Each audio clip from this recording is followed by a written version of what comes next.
Welcome, dear listener, to this journey through the culinary landscape of medieval times. As you settle in for a moment of calm and relaxation, I invite you to share in the comments where in the world you're listening from and what time of day it is for you right now. I always love seeing how far our community of night owls stretches. If you enjoy immersing yourself in the rich tapestry of history to unwind, consider subscribing for more soothing stories like this. Picture, if you will, a rustic table set with a humble meal. A bowl of thin, bland porridge, a hunk of dense, coarse bread, and perhaps a few morsels of tough, stringy meat, if the diner is lucky. This is the fare that sustained the majority of people in medieval times. While kings and nobles feasted on lavish multi-course banquets, the average peasant subsisted on a diet that was as meagre as it was monotonous. What factors conspired to make food in the Middle Ages so unappetizing for the masses? Let us explore this question and transport ourselves back to a time when filling one's belly was a daily struggle. In a medieval peasant's home, the aroma of exotic spices was noticeably absent. Cinnamon, ginger, nutmeg, pepper. These were luxuries reserved for the wealthy, brought from distant lands by intrepid merchants. Imagine the life of a spice trader in those times, navigating the treacherous Silk Road to bring a taste of opulence to European shores. For a glimpse of the value placed on these rare flavors, consider that in the 11th century, a pound of nutmeg cost 7 fattened oxen. The prohibitive expense of spices meant that the common folk had to make do with the pungent notes of garlic, mustard, and vinegar to enliven their plain fare. The blandness of peasant cuisine was not helped by the scarcity of fresh produce. Without reliable means of preservation, fruits and vegetables were seasonal treats at best. The lucky few who had access to a plot of land might grow some hardy crops like onions, leeks, and cabbages, but these were hardly enough to balance out a diet heavily reliant on grains. Breads and porridges made from barley, rye, and wheat formed the backbone of most meals, sometimes supplemented with legumes like peas and beans. While this diet was filling, it lacked essential nutrients, leading to widespread malnutrition and stunted growth. Meat, though prized, was a rarity on the peasant table. A prosperous family might keep a pig, some chickens, or even a cow. But these animals were valuable resources, not to be slaughtered lightly. Meat was reserved for special occasions like weddings and religious feasts, or when an animal was too old or infirm to serve any other purpose. When meat was available, every scrap was used from nose to tail. Offal, or organ meats, were common peasant fare, as were small birds and game caught by trapping or hunting, though poaching in the royal forests was a risky endeavour, punishable by severe penalties. Fish was more accessible than meat for those who lived near rivers or the sea, but it too was often preserved by drying, smoking, or salting to last through lean times. The result was a far cry from the delicate, flaky fillets we enjoy today. Herring, cod, and eel were among the most common catches, and they would be packed in barrels with generous amounts of salt to stave off spoilage. Freshwater fish like carp and pike were a delicacy reserved for the nobility, who maintained private fish ponds on their estates. The scarcity of fresh food meant that medieval cooks had to get creative with preservation methods. Pickling, fermentation, and drying were all common techniques to extend the shelf life of perishables. Cabbage would be shredded and fermented into sauerkraut, cucumbers and onions pickled in vinegar, and fruits like apples and pears dried for winter storage. These preserved foods added some much-needed variety to the peasant diet, but they were a far cry from the vibrant flavours of fresh produce. Even staples like bread and ale, which formed the foundation of medieval sustenance, were not always trustworthy.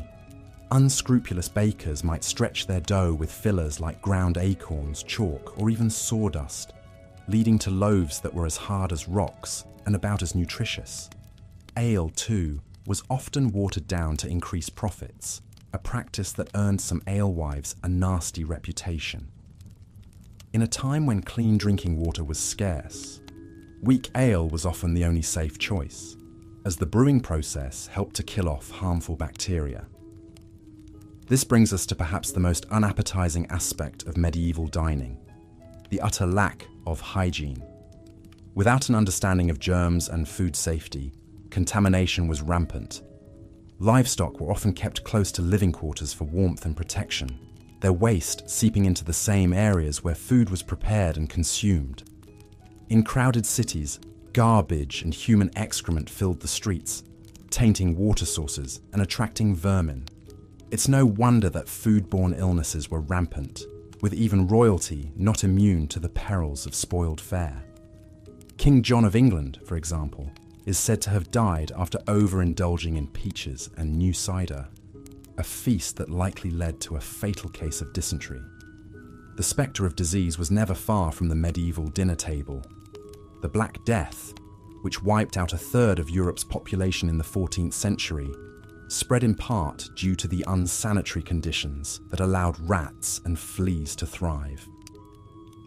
Food markets were particularly notorious as breeding grounds for pestilence, with flies buzzing around meat stalls and rodents scurrying underfoot.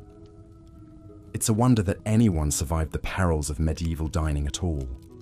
Yet even in the face of scarcity and disease, there were glimmers of gastronomic hope.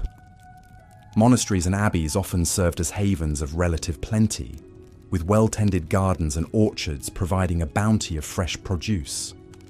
Monks were known for their culinary skills, with some even penning cookbooks that offered a glimpse into the more refined cuisine of the upper echelons. Of course, this food was not shared freely with the masses, but some monasteries did offer alms to the poor as a form of charity. For the nobility, feasts were an opportunity to showcase their wealth and power. A royal banquet might feature dozens of dishes, from roast swan and peacock to delicate pasties and sweetmeats. Spices flowed freely, as did wine and ale, creating an atmosphere of gluttonous revelry. But even these lavish spreads were not without their dangers. Food poisoning was a common occurrence, with spoiled meats and rancid sauces taking their toll on noble stomachs. And the sheer volume of food consumed could lead to painful digestive issues, a reminder that even the privileged were not immune to the hazards of medieval dining.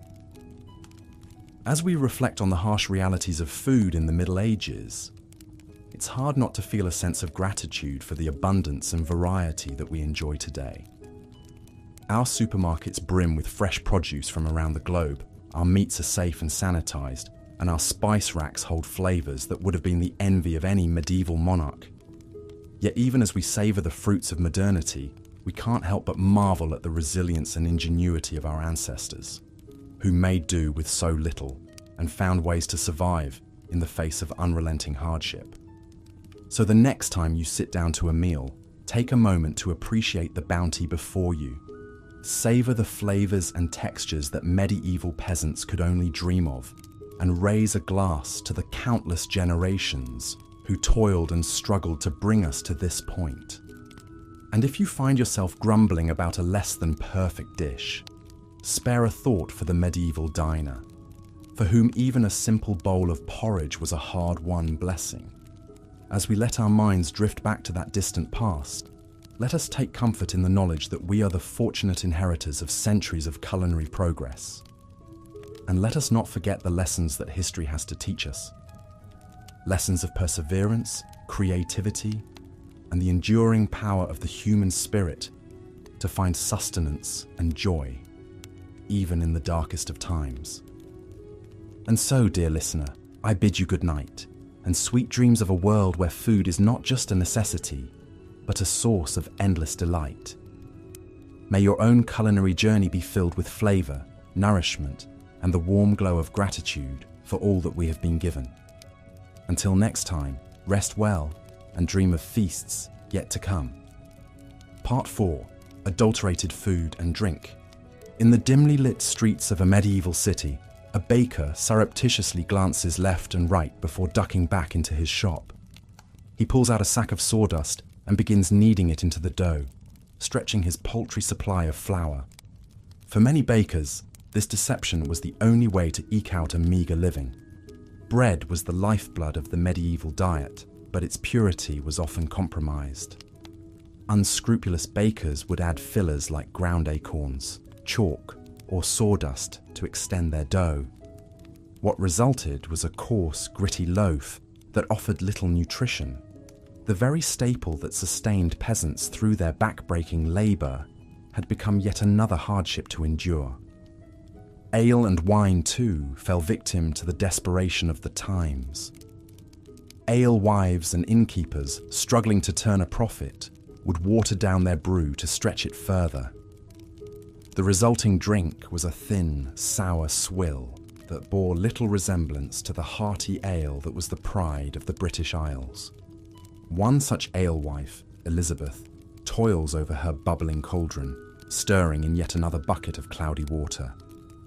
Her children hover near, their hungry eyes watching each drip, knowing their next meal depends on this batch.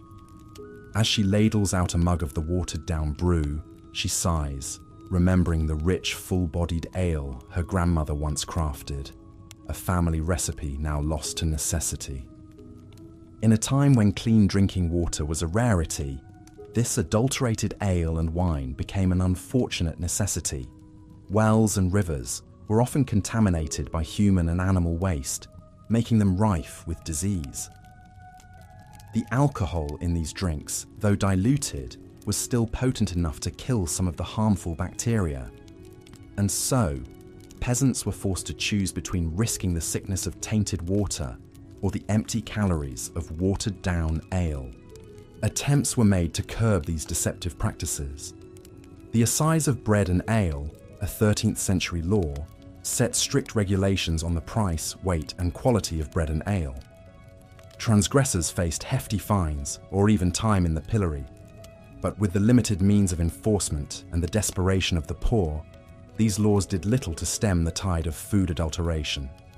And so, the medieval peasant's lot was one of constant compromise, a balancing act between the gnawing pain of hunger and the bitter disappointment of adulterated food. Each mouthful was a reminder of their precarious existence, where even the most basic sustenance could not be taken for granted. As we delve further into the realities of medieval food, we must remember that these were not just historical facts, but the daily struggles of real people.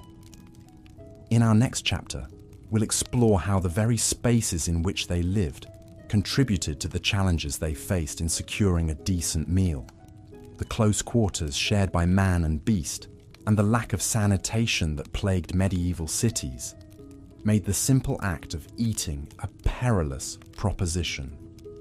Part 5. Unsanitary conditions. Picture, if you will, a small thatched cottage huddled against the chill of a medieval winter. Inside, a family huddles around a meagre fire, their breath mingling with the steam rising from a bubbling pot of pottage. In the corner, a pig roots through the rushes, covering the dirt floor. It snorts and grunts, a constant backdrop to the family's daily life. This was the reality for many medieval peasants, a life lived in close quarters with their livestock. Animals were often kept inside the home for warmth and safety, their dung and debris mingling with the straw and rushes that served as the only floor covering. It was a breeding ground for disease, with fleas and lice thriving in the unsanitary conditions. Even in the grandest castles, sanitation was a challenge. Without a proper understanding of hygiene, even the most lavish feasts could end in tragedy. The story of King John of England serves as a poignant example. In 1216, while travelling across the country, the king fell ill after consuming a surfeit of peaches. Historians now believe these peaches were likely spoiled, leading to a case of dysentery that ultimately claimed the king's life. In the crowded cities of medieval Europe, the situation was even more dire. Narrow streets were choked with garbage and human waste, tainting the air and seeping into the water supply. In London, the River Thames served as both a source of drinking water and a dumping ground for the city's refuse. It's little wonder that disease ran rampant, with outbreaks of dysentery, typhoid, and even the dreaded Black Death. The Black Death, which swept through Europe in the 14th century, was in part able to spread so quickly and claim so many lives due to the unsanitary conditions of medieval cities. Fleas, carried by the rats that thrived in the filth, became the unwitting harbingers of the plague, spreading the disease from person to person with terrifying efficiency. For the average peasant, there was little escape from these unsanitary conditions. They lived and died amidst the filth, their bodies weakened by malnutrition and constant exposure to disease. Even the simple act of eating, which should have been a source of nourishment and comfort, became a gamble with every bite. As we consider these realities, it's easy to feel a sense of despair for the plight of the medieval peasant. But amidst this darkness, there were glimmers of light. The kindness of neighbours sharing what little they had, the solace found in faith and community. In our next chapter, we'll explore how the Church, despite its own role in the hardships of the time, also offered a measure of relief and hope to the hungry and the downtrodden. Part 6. The Influence of the Church. The tolling of church bells marked the rhythm of life in medieval Europe. For peasants toiling in the fields, these peals signalled not just the call to prayer, but also a reprieve from the unrelenting demands of their work and their hunger. In a world where so much was uncertain, the Church stood as a bastion of stability and authority. But this authority came with its own set of rules and restrictions, many of which centered around food. The Catholic Church mandated frequent fasting and meatless days, particularly during the penitential season of Lent. For 40 days before Easter, the faithful were expected to abstain from meat, dairy, and eggs, a tall order for those already struggling to put food on the table. The story of one peasant family illustrates the hardship these fasts could impose. John and his wife, Margaret, toiled from sun-up to sundown on their small plot of land, barely growing enough to feed their 3 children. When Lent arrived, they faced a daunting choice: honour the fast and risk weakening their already malnourished bodies, or defy the Church and face the consequences for their immortal souls. In the end, they chose to follow the fast, subsisting on meagre portions of bread, pottage, and the occasional dried fish. By Easter, their faces were gaunt and their steps heavy with exhaustion. Yet they took solace in the belief that their suffering would be rewarded in the next life. Despite the additional hardships these fasts imposed, the Church was not entirely deaf to the plight of the poor. Monasteries and abbeys often served as a source of food aid, distributing bread and alms to the needy as a form of Christian charity. The monks, with their vast lands and resources, were able to provide a measure of relief to the hungry masses. Yet even this charity had its limits. When crops failed and famine struck, the demand for aid often outstripped the Church's ability to provide. And for those caught poaching in the royal forests, a desperate attempt to supplement their meagre diets with fresh game, the Church's mercy was noticeably absent. Poachers, if caught, faced severe punishments, from maiming to death, regardless of their circumstances. And so, the Church's influence on medieval food was a double-edged sword. It provided solace and aid to some, while imposing additional burdens on others. For the peasant family, faith was both a source of strength and a further trial to endure in the face of unrelenting hunger. As we turn our gaze to the final chapter of our journey through medieval food, we'll witness a scene of shocking contrast: the opulent feast of a noble household. Against the backdrop of peasant hardship, these lavish displays serve as a stark reminder of the vast inequalities that defined the era. Part 7. The Rare Medieval Feast. The great hall of the castle is alive with the flicker of 100 candles. Tapestries line the walls, their vibrant threads telling stories of heroic deeds and courtly love. At the head of the room, on a raised dais, the lord and lady preside over a scene of opulence and plenty. Down the center of the hall stretches a massive oak table, groaning under the weight of countless dishes. Whole roasted pigs, their skins crackling and golden, jostle for space with elegant silver platters of delicately spiced peacock. Baskets overflow with fresh-baked manche bread, each loaf as white and soft as a cloud.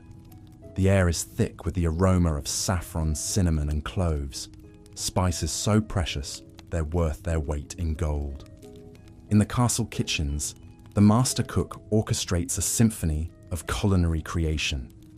He barks orders at his underlings, who scurry to baste the meats, stir the pots, and plate the elaborate subtleties, sugar sculptures crafted into fanciful shapes of castles and unicorns.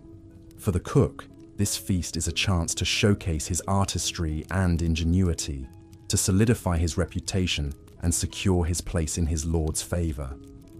As the feast progresses, the diners gorge themselves on a seemingly endless parade of dishes. They tear into the tender flesh of roast venison, sup on creamy almond soup, and savor the delicate flavor of blanc manger, a dish of shredded chicken mixed with rice, milk, and sugar. They wash it all down with goblets of richly spiced wine and frothy ale. But even amidst this revelry, there are reminders of the precariousness of medieval life. A noblewoman, her face flushed with wine, suddenly pales and excuses herself from the table, her stomach churning from the richness of the food. A knight, his teeth rotting from the sugary delicacies, bites into a particularly tough piece of meat and winces in pain. And hovering at the edges of the hall, the serving staff watch the excesses of their betters with a mixture of envy and resentment. They know that tomorrow they'll be back to their usual fare of coarse bread and thin gruel. The memory of this feast, a taunting reminder of the gulf between their world and that of their masters. As the last plates are cleared and the final crumbs are swept away, we're left to ponder the stark contrasts of medieval food. For the nobility, feasts were a display of wealth, status, and power, a chance to revel in the finest delicacies the land had to offer. But for the vast majority, food was a daily struggle, a constant battle against scarcity, adulteration, and disease. In our modern world of abundance and choice, it's easy to forget the hardships faced by our medieval ancestors. But by understanding their struggles, we gain a deeper appreciation for the comforts we enjoy today. As we sit down to our own meals, let us take a moment to savor not just the flavors on our tongues, but the hard-won progress that allows us to eat with such ease and variety. And so, as we close the book on this exploration of medieval food, let us do so with a sense of gratitude and perspective. For in the grand tapestry of human history, our own time is but a brief and privileged chapter, woven from the threads of countless lives lived and meals shared, each one a testament to the enduring resilience of the human spirit. Conclusion. As we've journeyed through the landscape of medieval food, we've encountered a world of scarcity, hardship, and inequality. From the bland monotony of peasant pottage to the dangerous fillers in adulterated bread, the challenges of feeding oneself in the Middle Ages were unrelenting. We've seen how the lack of variety in spices, the difficulties of preservation, the unbalanced diets, and the unsanitary conditions all conspired to make medieval food a far cry from the cornucopias we enjoy today. We've witnessed the impact of the Church's fasting edicts, adding spiritual burdens to the already heavy load of the poor. And we've marveled at the opulent feasts of the nobility, a glittering contrast to the grim realities faced by most. But through it all, we've also seen glimmers of humanity's indomitable spirit. The ingenuity of cooks making the most of meager ingredients, the solidarity of communities sharing what little they had, and the solace found in the rituals of faith and feast. In our modern world, it's easy to take for granted the abundance and variety of our food. We can walk into a supermarket and find fruits from South America, spices from Asia, and cheeses from Europe, all neatly packaged and ready to eat. We can dine in restaurants serving cuisines from around the globe, or have a world of flavors delivered right to our doorstep. But imagine, for a moment, transporting a medieval peasant into the aisles of a modern grocery store. The sheer variety would be overwhelming. The vibrant colors of the produce section, the gleaming refrigerated cases filled with milk and eggs, the shelves upon shelves of pre-packaged meals and snacks. It would be like stepping into a fairy tale, a land of unimaginable plenty. And yet, even in our world of culinary riches, we still face our own challenges. We grapple with the environmental impact of our food systems, with issues of access and inequality, and with the health consequences of overabundance. In our quest for convenience and choice, we sometimes forget the value of simplicity, of seasonal eating and local flavors. Perhaps then, there are lessons to be learned from our medieval ancestors. Even as we appreciate how far we've come, we can embrace the joy of sharing a meal with loved ones, the satisfaction of a dish made with care and creativity. We can remember the value of preserving and cherishing the bounty of the earth, rather than taking it for granted. And most of all, we can approach our own meals with a sense of gratitude and wonder, recognizing the incredible journey that food has taken to reach our plates. From the sun-drenched fields, to the bustling kitchens, to the warmth of our own tables. Each bite is a testament to the resilience and ingenuity of the human spirit across the ages. So, as we end our journey through the annals of medieval food, let us raise a glass, or perhaps a humble wooden cup, to the countless generations who came before us. Through their struggles and triumphs, their hunger and their hopes, they laid the foundation for the world we inhabit today. And in honoring their legacy, we can find the wisdom and perspective to build a future where all may eat with joy, with dignity, and with plenty. As the royal cook bustled about the castle kitchens preparing an extravagant feast, most of his fellow countrymen could only dream of such opulence. For the serf toiling in the fields, a meal was a simple affair of coarse bread and pottage, a thin stew of whatever vegetables or scraps could be found. On a good day, there might be a bit of salted pork or dried fish to add some flavor to the gruel-like mix. But more often than not, it was a bland and unsatisfying fare that left the belly only half full. The life of a peasant in medieval times was one of unrelenting hardship, and nowhere was this more apparent than in their daily sustenance.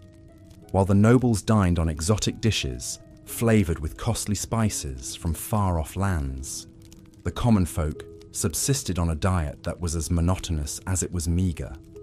But even the privileged were not immune to the perils of medieval food. The lavish feasts that were the hallmark of aristocratic life often came with a hidden cost. With no means of refrigeration, food spoilage was a constant threat, and many a noble fell ill, or even died from consuming contaminated fare. The very excesses that were meant to showcase their wealth and status could prove to be their undoing. Such was the fate of King John of England, whose untimely death in 1216 was attributed to a surfeit of peaches. As the story goes, the king was travelling through the town of King's Lynn when he was seized by a terrible case of dysentery. Some say it was brought on by the rich food he had consumed at a nearby abbey, while others blamed the peaches he had eaten with relish. Whatever the cause, the king's condition quickly worsened, and he died a few days later, his reign cut short by a humble fruit. It is a testament to the precariousness of life in the Middle Ages that even the most powerful and privileged were not safe from the dangers that lurked in their food. For the vast majority of people, however, the risks were even greater. In a world where hunger was a constant companion, the temptation to eat spoiled or contaminated food was often too great to resist. This was especially true in times of dearth, when crops failed and food was scarce. During these lean years, people would resort to eating whatever they could find, even if it meant risking their health or even their lives. Acorns, grass, and other wild plants were often ground into a coarse flour to make bread, while animals that had died of disease were sometimes consumed out of desperation. Even in the best of times, medieval food was often adulterated in ways that would be unthinkable today. Unscrupulous bakers would stretch their dough with fillers like sawdust or chalk, while brewers would water down their ale to increase their profits. Such practices were not only dishonest, but also dangerous, as they could lead to serious illness or even death. The alewife who sold her brew in the village tavern was a common figure in medieval life, and one who often bore the brunt of the community's suspicions and resentments. If her ale was weak or sour, she might be accused of adulterating it with noxious substances, or even of practicing witchcraft. In a world where superstition held sway, the line between a bad batch of ale and a deadly poison was often blurred. Despite the many challenges and hardships that medieval people faced in their daily lives, they were not without their small joys and comforts. For the peasant family gathered around the hearth at the end of a long day, a simple meal of bread and pottage could be a moment of respite and togetherness. And for the monks and nuns who dedicated their lives to prayer and service, the austere diet prescribed by their religious orders could be a source of spiritual nourishment and discipline. But even in the monasteries and abbeys that dotted the medieval landscape, food was not always a source of comfort or sustenance. During the holy season of Lent, when Christians were expected to fast and abstain from meat, the already limited diets of the religious orders would be further restricted. For 40 long days, they would subsist on little more than bread, water, and the occasional vegetable or fish. For some, this period of deprivation was a welcome opportunity to focus on their spiritual lives and to draw closer to God. But for others, it was a time of great hardship and temptation, as the pangs of hunger gnawed at their resolve and tested their faith. In a world where food was so often scarce and unpredictable, the idea of voluntarily giving it up must have seemed like the height of insanity. And yet, despite all the hardships and challenges that medieval people faced in their daily lives, they found ways to adapt and persevere. They learned to preserve their food through salting, smoking, and drying, to make the most of the meager ingredients available to them, and to find joy and comfort in the simple pleasures of life. In many ways, the story of medieval food is a story of resilience and ingenuity in the face of adversity. It is a reminder of how far we have come in terms of food safety, variety, and abundance, but also of how much we still have in common with our ancestors. For just as they struggled to put food on the table and to nourish their families, so too do we grapple with the challenges of our own time, from climate change and food insecurity to the pressures of modern life. As we sit down to our own meals, laden with a dizzying array of flavors and ingredients from all corners of the globe, it is easy to forget the hardships and sacrifices that have brought us to this point. But by understanding the history of our food and the ways in which it has shaped our culture and our identity, we can gain a greater appreciation for the abundance and diversity that we enjoy today. So the next time you bite into a juicy apple or savor a slice of warm, crusty bread, take a moment to reflect on the long and winding road that has brought us to this point, and give thanks for the countless generations of farmers, cooks, and laborers who have toiled to put food on our tables, and who have left us a legacy of resilience, creativity, and hope in the face of even the greatest of challenges. Perhaps if a medieval peasant were to somehow be transported to a modern grocery store, they would be overwhelmed by the sheer abundance and variety of food available. They might marvel at the exotic fruits and vegetables from far-off lands, the gleaming displays of meat and fish, and the aisles upon aisles of packaged and processed foods. But they might also feel a sense of unease or even distrust, wondering at the hidden costs and compromises that have made such abundance possible. They might question the methods by which our food is grown and raised, the additives and preservatives that keep it fresh and appealing, and the impact that our food choices have on our health, our environment, and our communities. In the end, the medieval peasant might simply shake their head in wonder and return to their own time, content with the simple fare that has sustained them for generations. For while our modern food system may offer us greater choice and convenience than ever before, it is not without its own challenges and drawbacks. And just as the medieval peasant had to learn to make do with what they had, to find joy and sustenance in the face of scarcity and hardship, so too must we learn to navigate the complexities of our own food landscape. We must learn to make choices that nourish not only our bodies but also our souls, that honor the sacrifices and struggles of those who came before us, and that leave a legacy of health and abundance for generations to come. So let us raise a toast to the humble peasant, the hard-working farmer, the skilled artisan, and all those who have labored to put food on our tables throughout history. Let us savor the flavors and textures of the foods we eat, not just as a source of sustenance, but as a connection to the past and a promise for the future.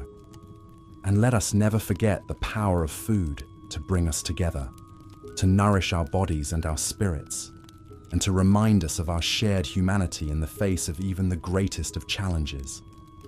As we've seen, the medieval spice trade was a lucrative but perilous business.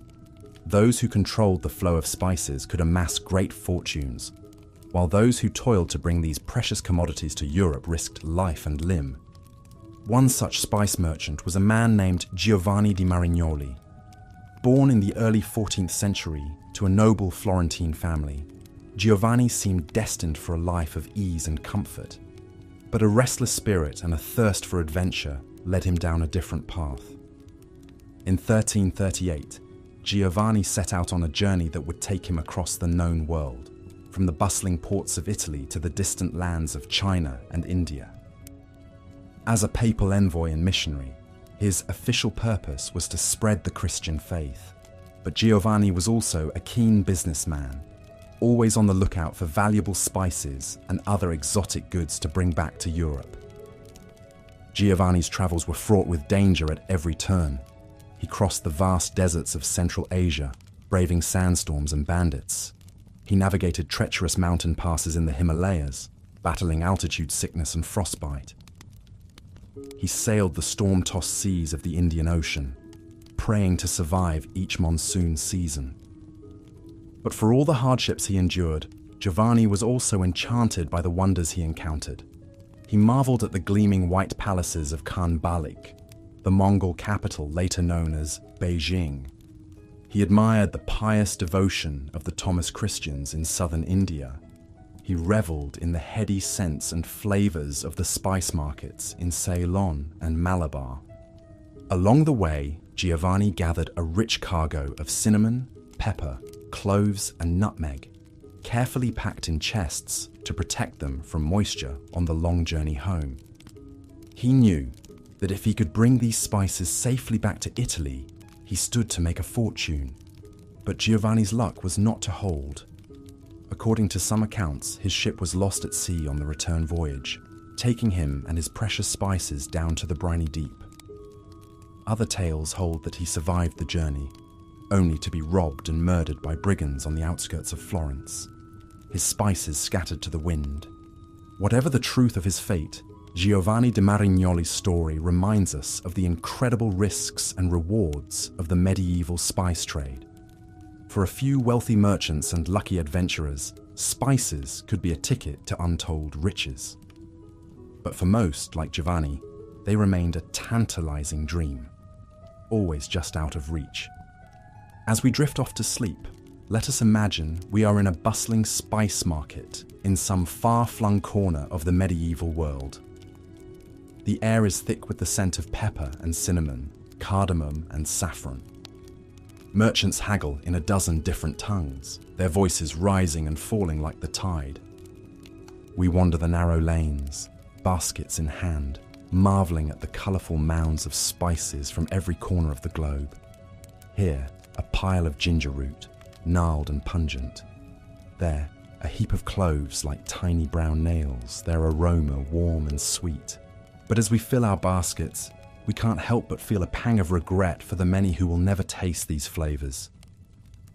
For the poor peasants back home, a pinch of pepper would be an unthinkable luxury, let alone a fragrant curry or a spiced wine. Their food, as we'll explore further, is a monotonous grind of gruel and grit, a far cry from the sumptuous feasts we've seen at the tables of the wealthy. But even those lavish banquets, as we'll soon discover, could come with their own hidden dangers and disgusting surprises. So let us savour this imagined abundance, this rare sensory delight, as we drift deeper into dreams. For when we wake, we'll have to confront once more the harsh realities of food in the Middle Ages. Realities that made filling one's belly a daily battle for princes and paupers alike. The scarcity and hardship that defined medieval food for the masses extended even to the staples that formed the backbone of their diets. Bread, the most basic and universal of foods, was often a coarse, unappetizing loaf that would be nearly unrecognizable today. For poorer peasants, bread was made from lower quality grains, like barley, rye, and even beans or chestnuts in times of shortage. This resulted in dense, dark loaves that were difficult to digest and provided little nutrition. The bread was often full of gritty impurities from poor milling techniques, and it would quickly go stale or mouldy in the damp conditions of many peasant homes. Even for slightly better off peasants who could afford wheat bread, the end product was a far cry from the fluffy, leavened loaves we enjoy today. Leavening agents like yeast were expensive and hard to come by, so most bread was unleavened flatbread, similar to modern pita. These flatbreads would be baked on a hearthstone or dried in the sun, resulting in a hard, cracker-like consistency. The quality of bread was so important that it was often used as a marker of social class. The whitest, finest loaves made from pure wheat flour were reserved for the nobility, while the greyish-brown loaves of the peasantry were derided as black bread. In some regions, strict laws even prohibited commoners from consuming white bread, reserving it as a privilege of the elite. One figure who stood out in the history of medieval bread production was the 12th century mystic Saint Hildegard of Bingen. Born into a noble family in what is now Germany, Hildegard entered the monastic life as a young girl and rose to become the abbess of her own community. In addition to her visionary spiritual writings and musical compositions, Hildegard was renowned for her knowledge of herbalism and natural medicine. She wrote extensively about the properties of grains and the importance of proper nutrition, even at a time when such ideas were not widely understood. In her treatise Physica, Hildegard described spelt, an ancient grain closely related to wheat, as the best grain for human consumption. She believed that spelt bread nourished the body and enhanced longevity, while cautioning against the consumption of raw cereals as damaging to health. Hildegard put her knowledge into practice, overseeing the extensive agricultural lands and bakery of her abbey. Under her guidance, the nuns of Bingen produced high-quality spelt bread that was distributed to the sick and poor in the surrounding community. Though spelt was still a luxury commodity out of reach for most peasants, Hildegard's advocacy of it as a healthier alternative to common wheat was remarkably prescient. Modern nutritional science has vindicated many of her claims, showing spelt to be higher in protein and easier to digest for many people than highly processed modern wheat. The life and work of Hildegard of Bingen provides a glimpse into the crucial role that bread played in medieval society, not just as a staple food, but as a symbol of social status and a potential tool for healing. Her teachings, informed by a holistic understanding of the connection between food and health, foreshadowed modern ideas about nutrition and wellness. Despite the efforts of visionaries like Hildegard, bread for most people in the Middle Ages remained a coarse, bland staple that was often scarce. The unequal distribution of this basic necessity was just one more way in which the stark class divides of medieval society manifested in its food culture. For the poorest peasants, even the meagre comfort of a regular supply of bread could be stripped away by the cruel twists of fate and weather. In times of drought, flood, or blight, when grain crops failed, the spectre of famine loomed large over medieval communities. During these dreaded years of dearth, food prices would skyrocket while wages plummeted, leaving many peasants unable to afford even a basic subsistence. With no social safety net to rely on, the poorest were left to starve or resort to desperate measures like eating bark, grass, or even cannibalism in the most extreme cases. One of the worst famines to strike medieval Europe was the Great Famine of 1315 to 1322. A catastrophic confluence of factors, including climate change, crop failures, and the economic fallout of endless wars, plunged the continent into a 7-year period of starvation and misery. Chronicles of the time paint a grim picture of the suffering endured by the common people. Men ate dogs, horses, cats, and other unclean things, wrote the Flemish monk William of Nangis. Some men, it was said, compelled by hunger, ate the bodies of executed criminals, and some poor people even ate their own children. The famine hit the Low Countries and Scandinavia particularly hard, with mortality rates as high as 10 to 25% in some regions. In the German city of Erfurt, the famine years saw an average of 16 deaths per day, compared to just 2 per day in normal times. Even in the best of times, the threat of hunger was never far away for medieval peasants. Their precarious existence, always at the mercy of the elements and the whims of their lords, meant that food insecurity was a constant companion. The grim reality of famine cast a long shadow over the medieval world, serving as a reminder of the fragility of life in an era before modern agriculture and social welfare. It was a world where even the most basic necessity of bread could not be taken for granted, and where the spectre of starvation lurked just one bad harvest away. As we continue our journey through the culinary landscape of the Middle Ages, we'll see how this pervasive scarcity and insecurity shaped not just the diets, but the entire worldview of medieval people.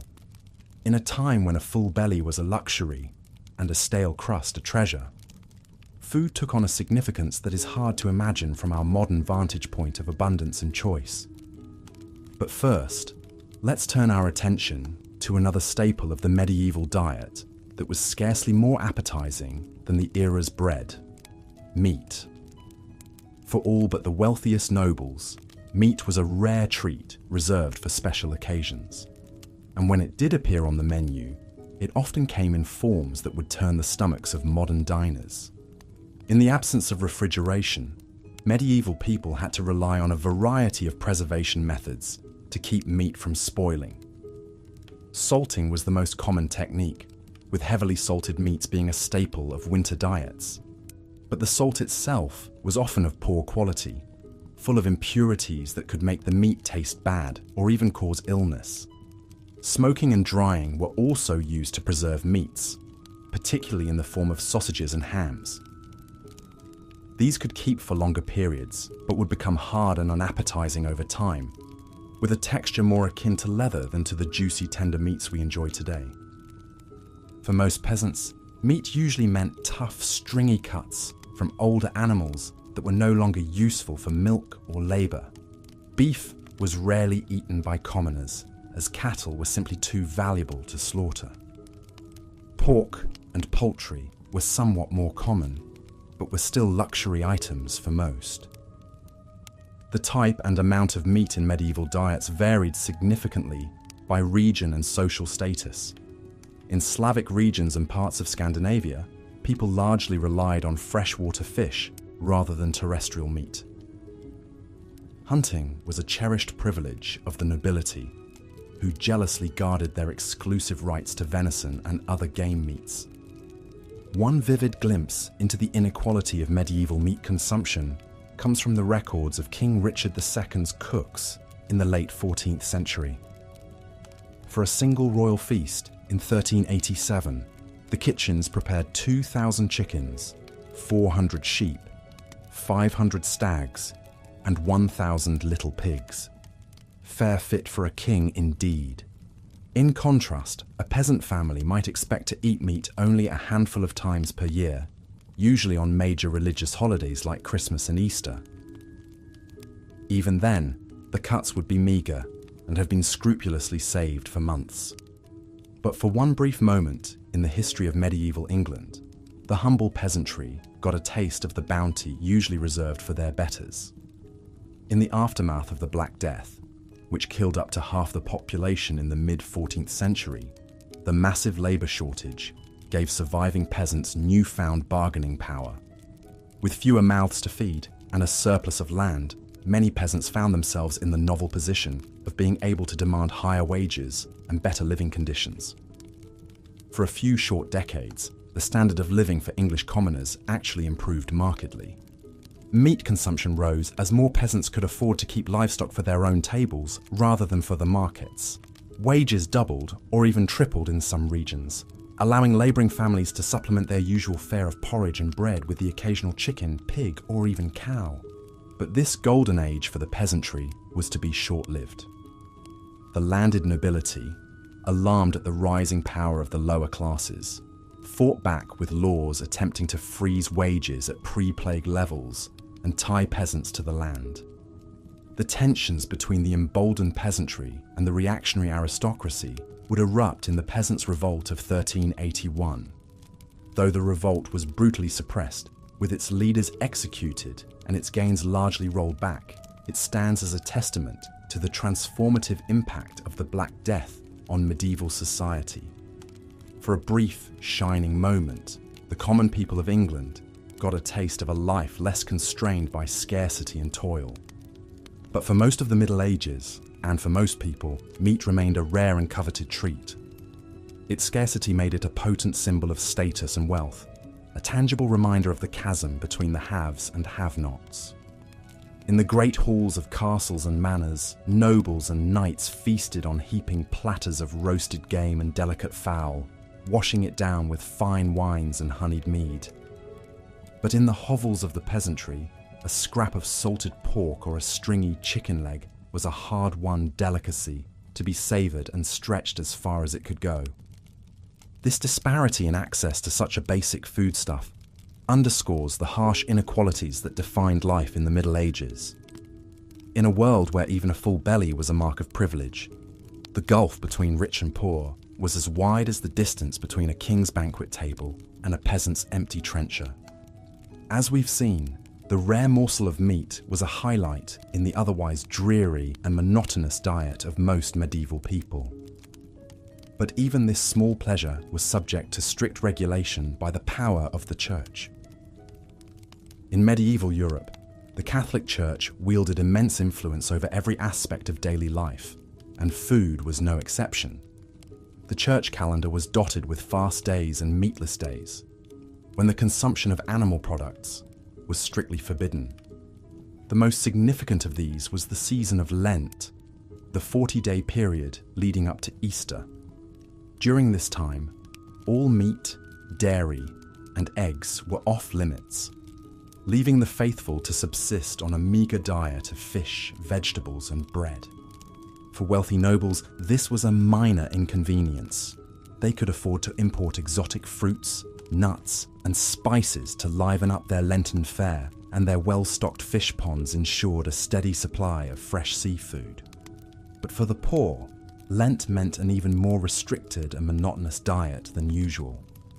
The Church's rationale for these dietary restrictions was rooted in the idea of penance and spiritual discipline.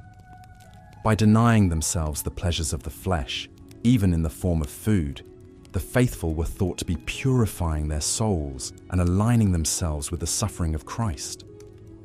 But in a world where hunger and scarcity were daily realities for most people, the idea of voluntary deprivation must have seemed a bitter irony. For peasants who rarely tasted meat anyway, the imposition of additional restrictions could feel like a cruel joke. Yet the power of the Church was so great that few dared to openly flout its dietary decrees. To do so was to risk not just social ostracism, but the very real threat of eternal damnation.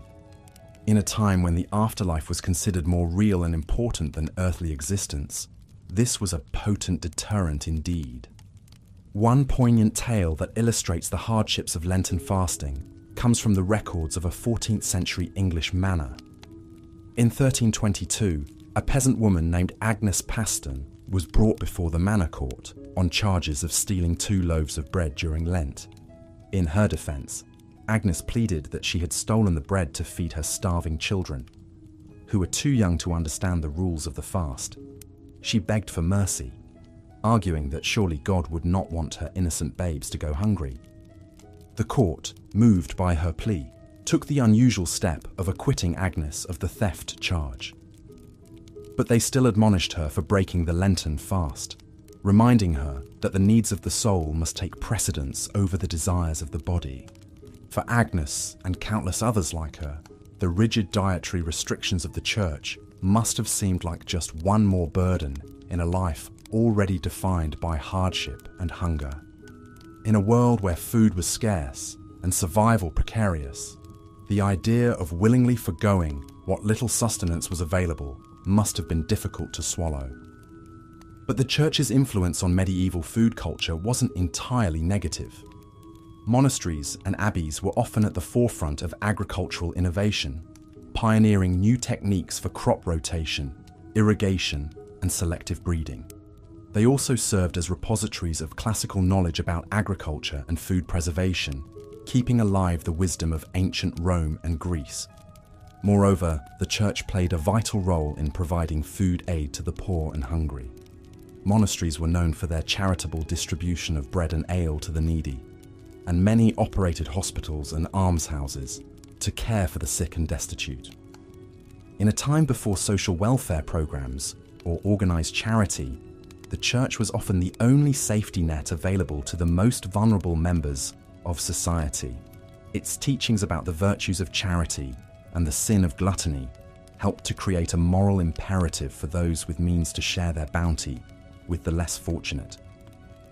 Of course, this charity was often mixed with a hefty dose of paternalism and moral judgment. The poor were expected to be grateful for whatever scraps they were given and to accept their lot in life as divinely ordained. But for those on the brink of starvation, even a small act of kindness could mean the difference between life and death. As the Middle Ages wore on, the culinary distance between the wealthy and the poor only grew wider. By the late 14th and 15th centuries, Europe was in the grips of what some historians have called the Little Ice Age, a period of cooler temperatures and frequent climatic disruptions.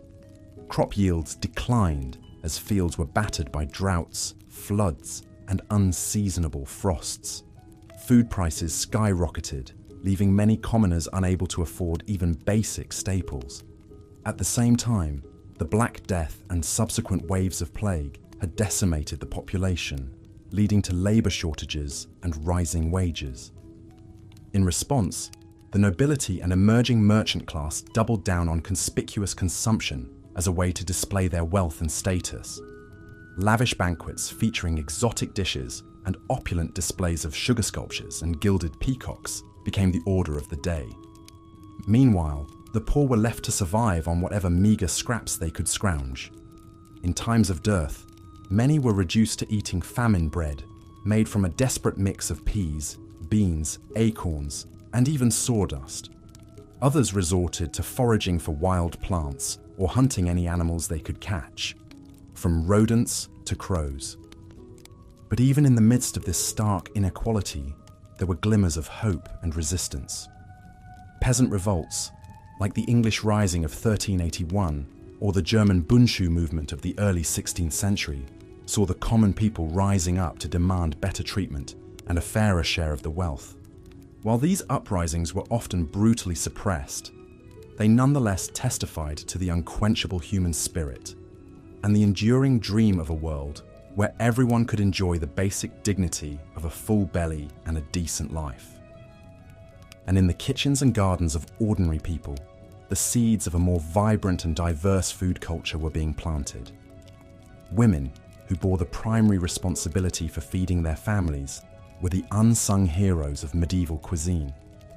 With creativity and resourcefulness, they found ways to coax flavor and nourishment out of even the humblest ingredients. In the folk traditions of pickling, preserving, and foraging, they passed down knowledge that would sustain their communities through the lean times and lay the foundation for the culinary revolutions to come.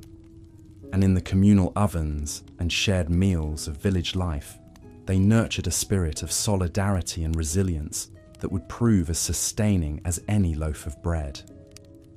So while the story of food in the Middle Ages is undoubtedly one of hardship and deprivation, it is also a story of ingenuity, resilience, and hope. In the face of scarcity and oppression, medieval people found ways to nourish not just their bodies, but their spirits, to find joy and communion in the simple act of sharing a meal. As we look back on this distant and often difficult past, we can take inspiration from their example.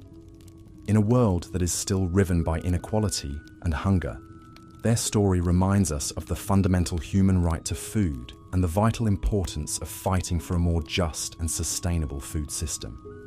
And in our own kitchens and around our own tables, we can honor their legacy by cherishing the abundance we enjoy and remembering always to share it with those who have less.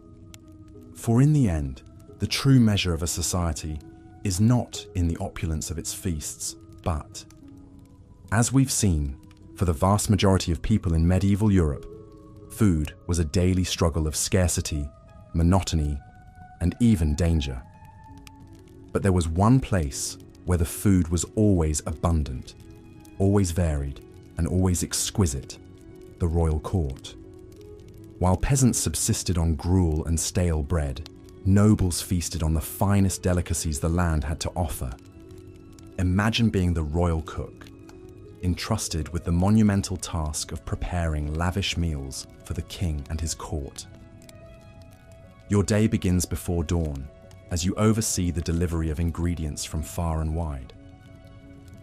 Wagons rolled into the castle courtyard, laden with barrels of wine from Burgundy, wheels of cheese from the Alps, crates of spices from the Orient.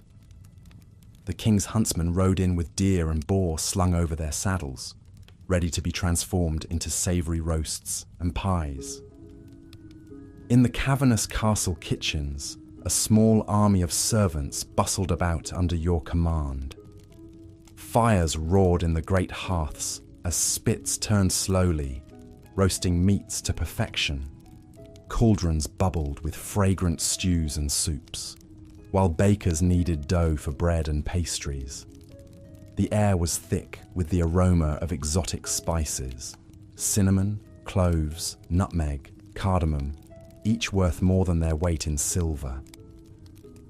As the hour of the feast approached, you put the finishing touches on your creations. A magnificent roast swan, its plumed neck curving gracefully on the platter.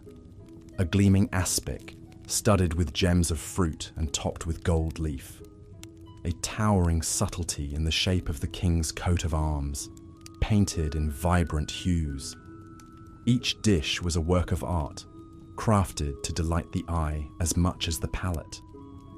When at last the noble guests filed into the great hall and took their seats, it was time for your masterpieces to be unveiled.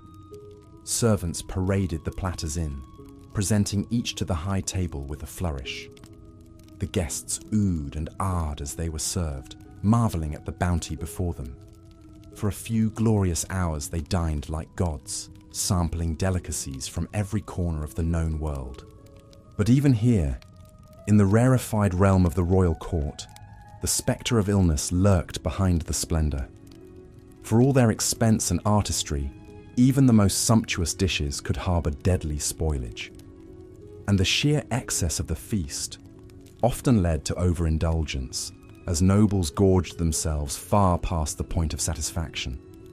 It was not unheard of for a courtier to literally eat himself to death, felled by his own gluttony. So, while the royal feast may have stood in stark contrast to the meagre rations of the common folk, it was not without its own perils.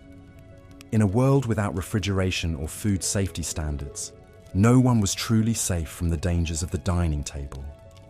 Rich or poor, the medieval relationship with food was always a precarious one.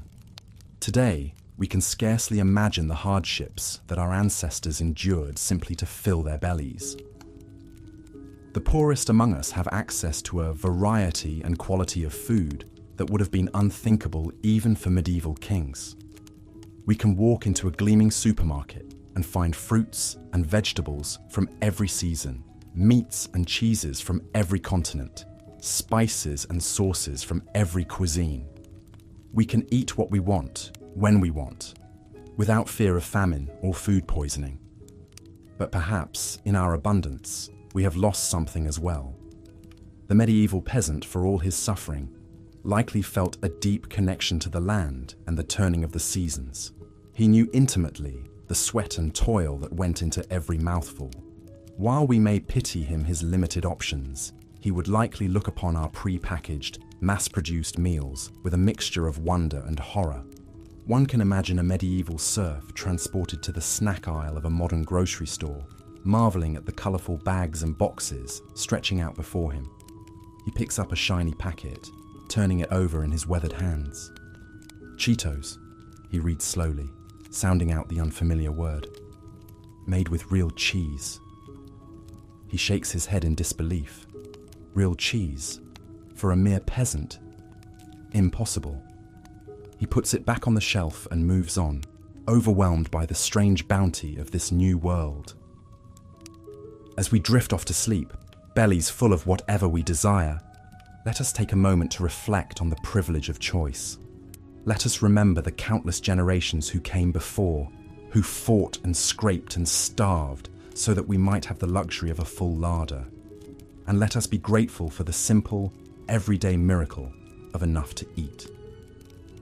As the sun set over the bustling port city of Venice, a weary spice merchant named Luca disembarked from his ship, his precious cargo of exotic spices from the east secured tightly in his satchel. Luca had spent months traversing the treacherous Silk Road, braving bandits, sandstorms, and searing heat to bring a taste of faraway lands to the tables of wealthy Europeans. For Luca and merchants like him, the spice trade was a lucrative but perilous endeavour. The demand for spices like pepper, cinnamon, cloves, and saffron was insatiable among the nobility, who used them to flavour their rich dishes and show off their affluence. But for the common folk, these things remained an unattainable luxury, their meals remaining sadly bland and unappetizing. As Luca navigated the winding canals of Venice to deliver his wares to his wealthy clientele, he couldn't help but reflect on the stark divide between the opulent feasts of the rich and the meagre rations of the poor.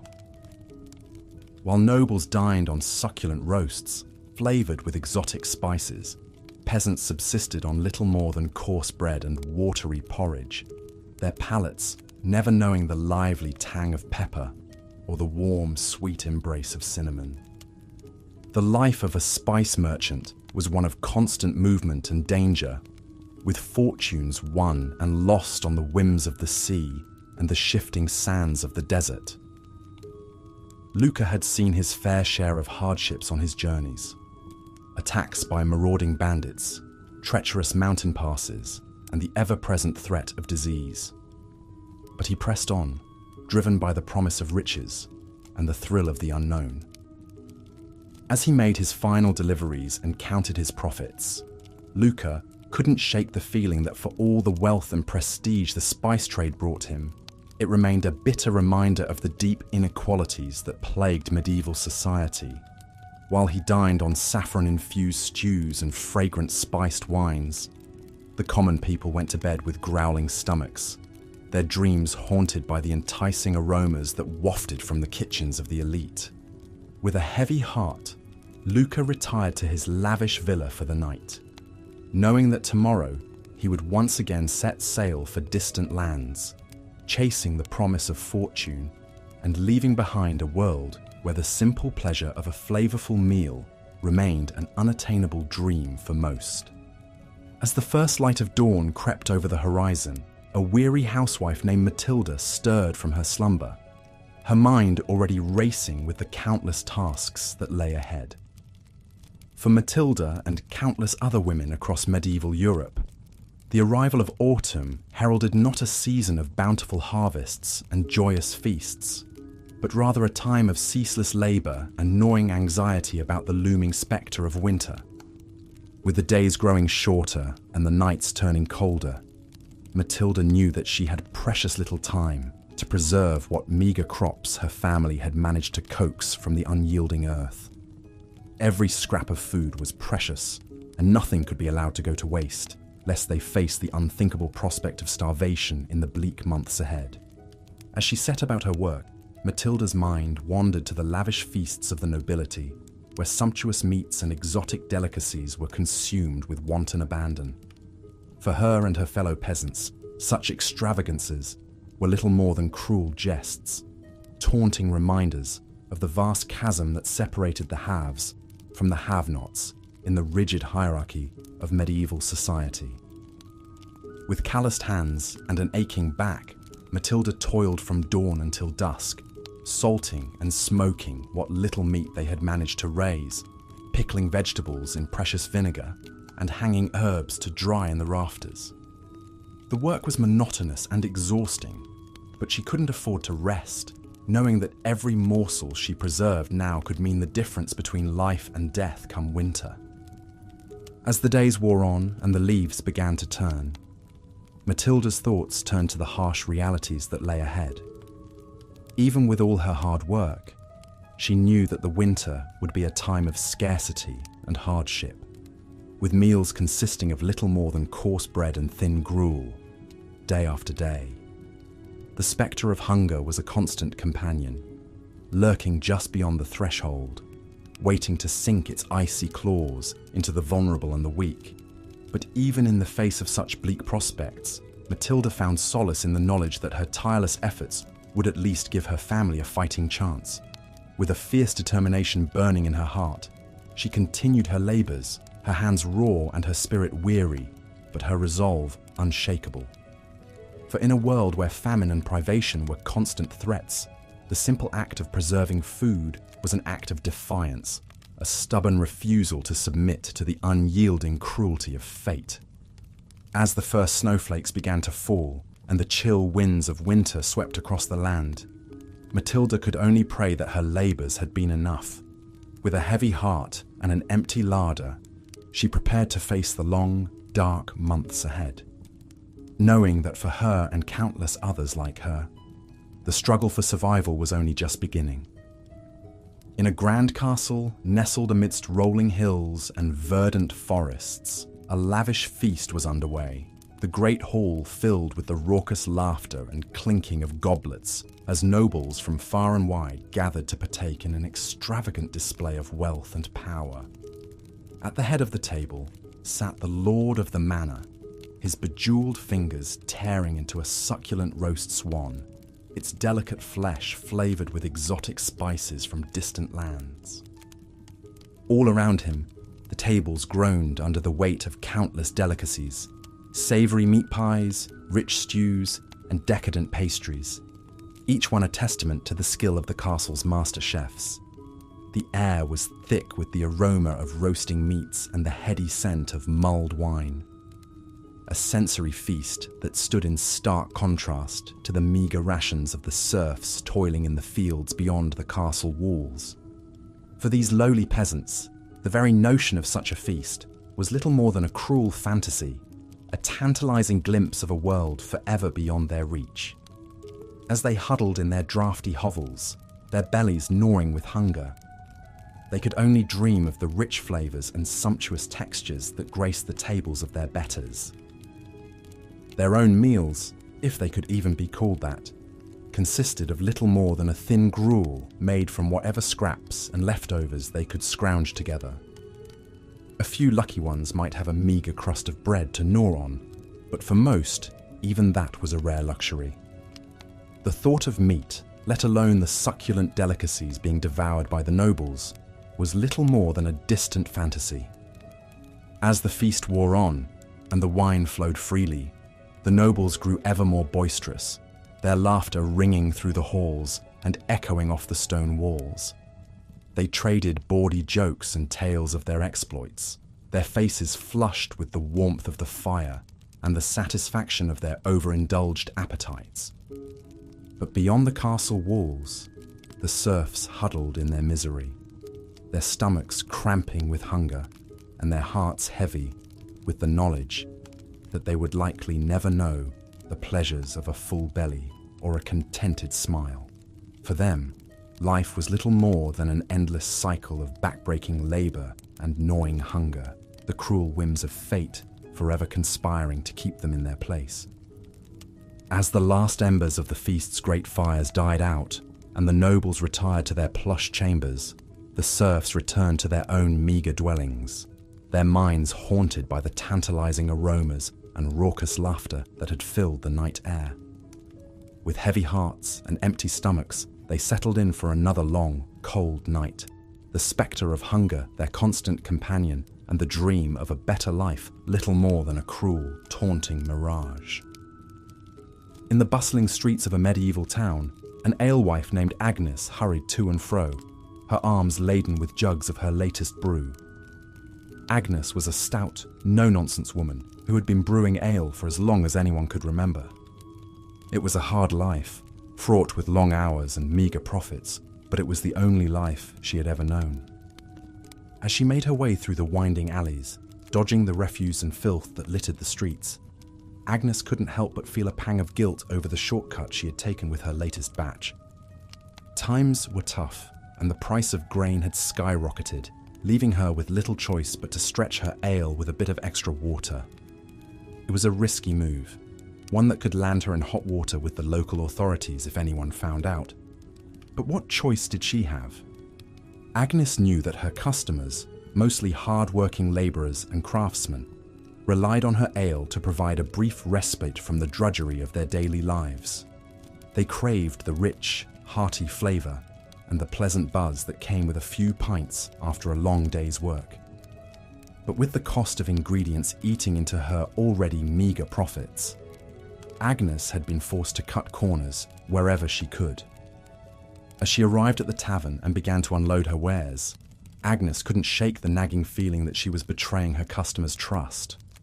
She took pride in her craft, and the thought of serving them watered-down swill made her stomach churn.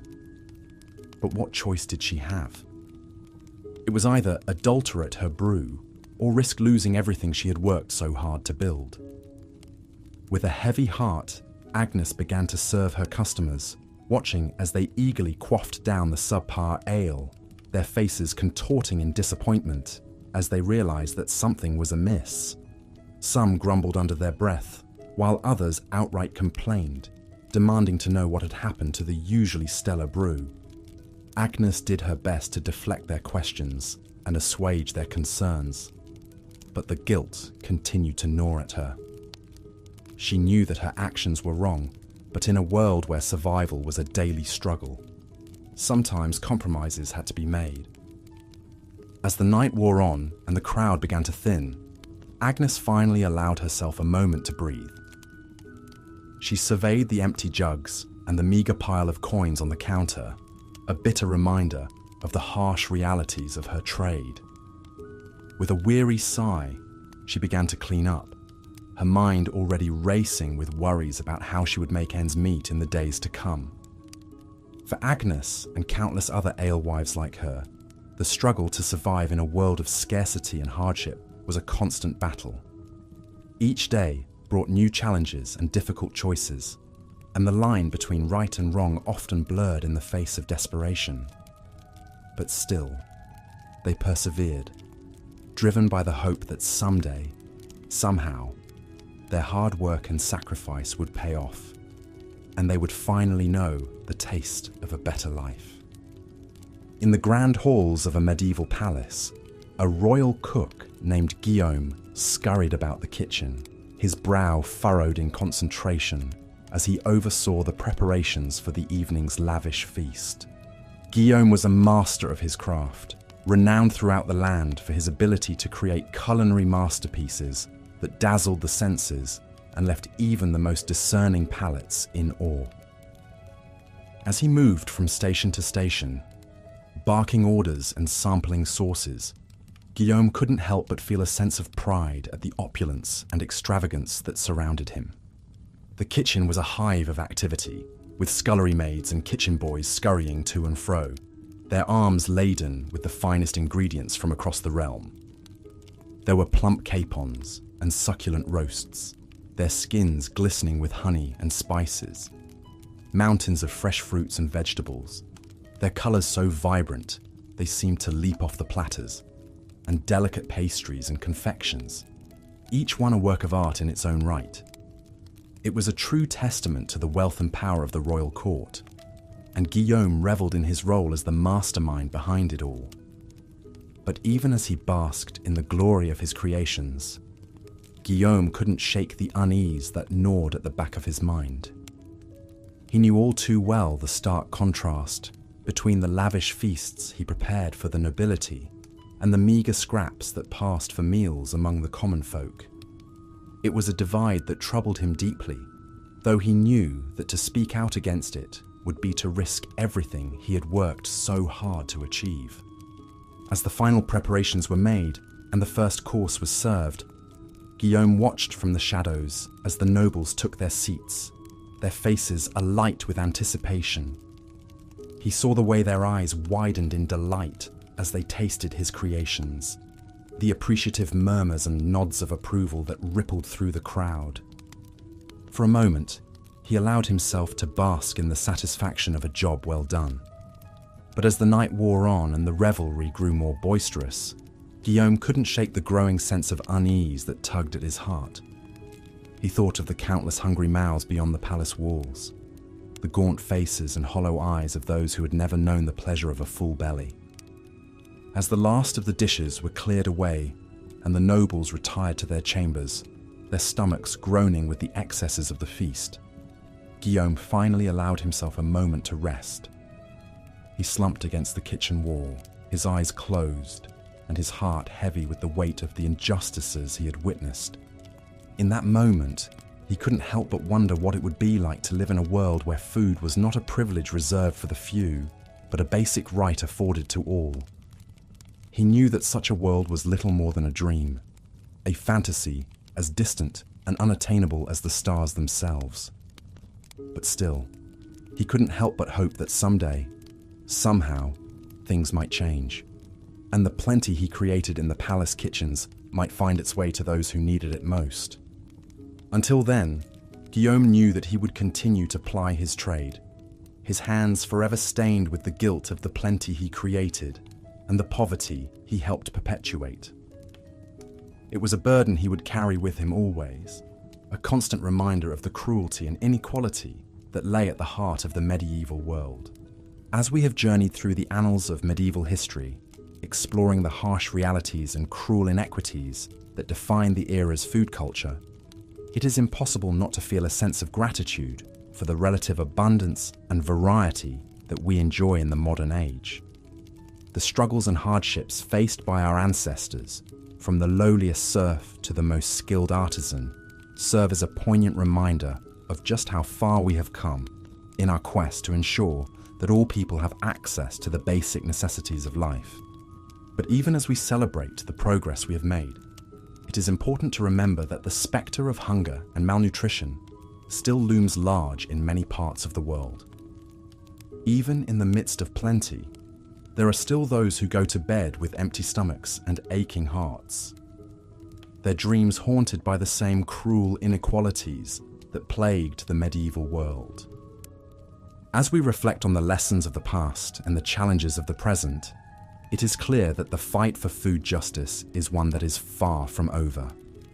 It is a struggle that will require the collective efforts of all those who believe in the basic human right to nourishment and sustenance. A struggle that will test our resolve and our compassion in equal measure. But even in the face of such daunting odds, we must never lose sight of the progress we have made and the hope that sustains us. We must draw strength from the courage and resilience of those who came before us, those who toiled in the fields and labored in the kitchens, their hands calloused and their hearts heavy with the weight of their burdens. And we must continue to push forward, to fight for a world in which no one goes hungry, and in which the bounty of the earth is shared equally among all those who call it home. It is a vision that may seem distant and unattainable, a dream as fragile and fleeting as the wisps of steam rising from a bowl of gruel. But it is a dream worth fighting for, a dream that has the power to transform the world and bring hope to the hearts of all those who hunger for a better tomorrow. So let us go forth with renewed purpose and determination, armed with the knowledge of the past and the hope of the future. Let us work to build a world in which the plenty of the palace kitchens finds its way to the bellies of the poor, and in which the joys of the harvest are shared by all those who have labored to bring it to fruition. For in the end, the struggle for food justice is not just about filling stomachs and sating hunger. It is about the very essence of what it means to be human, about the bonds of compassion and empathy that bind us all together across the gulfs of time and space. It is a struggle that will require all of our strength and all of our courage, but it is a struggle that we cannot afford to lose.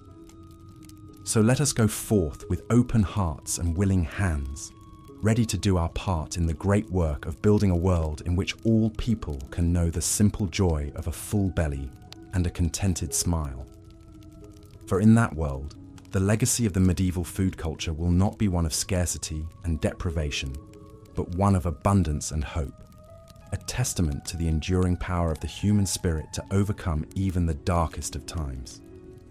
Of course, for the peasants toiling in the fields from dawn to dusk, such extravagance was unimaginable. They subsisted on the most meagre of meals, their bellies never fully sated. A typical repast might consist of a thin barley or rye porridge, known as pottage, accompanied by a hunk of dense, coarse bread. If they were fortunate, they might have a small scrap of hard cheese or a few shriveled peas to add some sustenance. Meat was a rare luxury, perhaps a bit of tough, stringy salted pork on a special occasion like Christmas or Easter. The lack of variety in the peasant diet was striking. While the nobility dined on delicacies from distant lands, the common folk made do with the same bland staples day after day. There was little to break the monotony save for the changing of the seasons, which dictated what meagre produce might be available. In the spring, tender greens like nettles or dandelions might provide a welcome respite from the usual fare. Come summer, a few precious fruits, small, hard apples or bitter crab apples, could be gathered from the woods. Autumn brought the harvest season, a time of back-breaking labour, but also a brief abundance of fresh grains, and perhaps a slaughtered hog or two to put up salt meat for the long winter ahead. Ah, winter, the leanest and most dreaded of seasons for the medieval peasant. As the days grew short and the nights bitter cold, families huddled around smoky hearths, bellies pinched with hunger. What little food remained from the harvest had to be carefully hoarded, doled out in small portions to make it last until spring. This was the time of year when the pottage grew thinner and more watery, the bread even harder and more tooth-breaking. Starvation was a constant spectre, waiting to claim the weak and vulnerable. It's hard for us to imagine such a precarious existence where a single failed crop could spell doom for an entire village. Yet for most people in the Middle Ages, this was the grim reality of daily life. They lived at the mercy of the elements, the nobility, and the often cruel whims of fate. A mouth to feed was a burden as much as a blessing, another empty belly to fill from limited resources.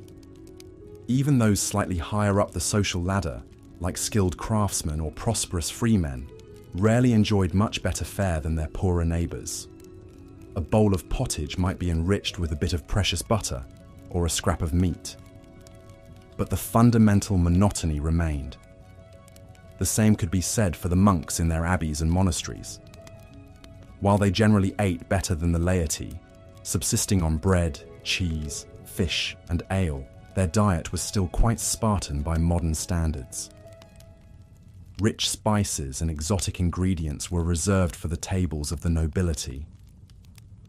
Speaking of ale, it was the common drink of the Middle Ages, consumed by young and old alike. Clean drinking water was often scarce, and the fermentation process provided some protection against waterborne illnesses. But even this small comfort could be adulterated by unscrupulous brewers stretching their product with unsavory additives. Dishonest bakers might do the same with bread, mixing the precious wheat flour with cheaper grains, bran, or even sawdust and chalk. Such deceits were officially frowned upon and could be harshly punished if discovered, but the desperate realities of the time made them all too common. This was a world where food was a daily struggle, a relentless cycle of toil and hunger for all but a privileged few.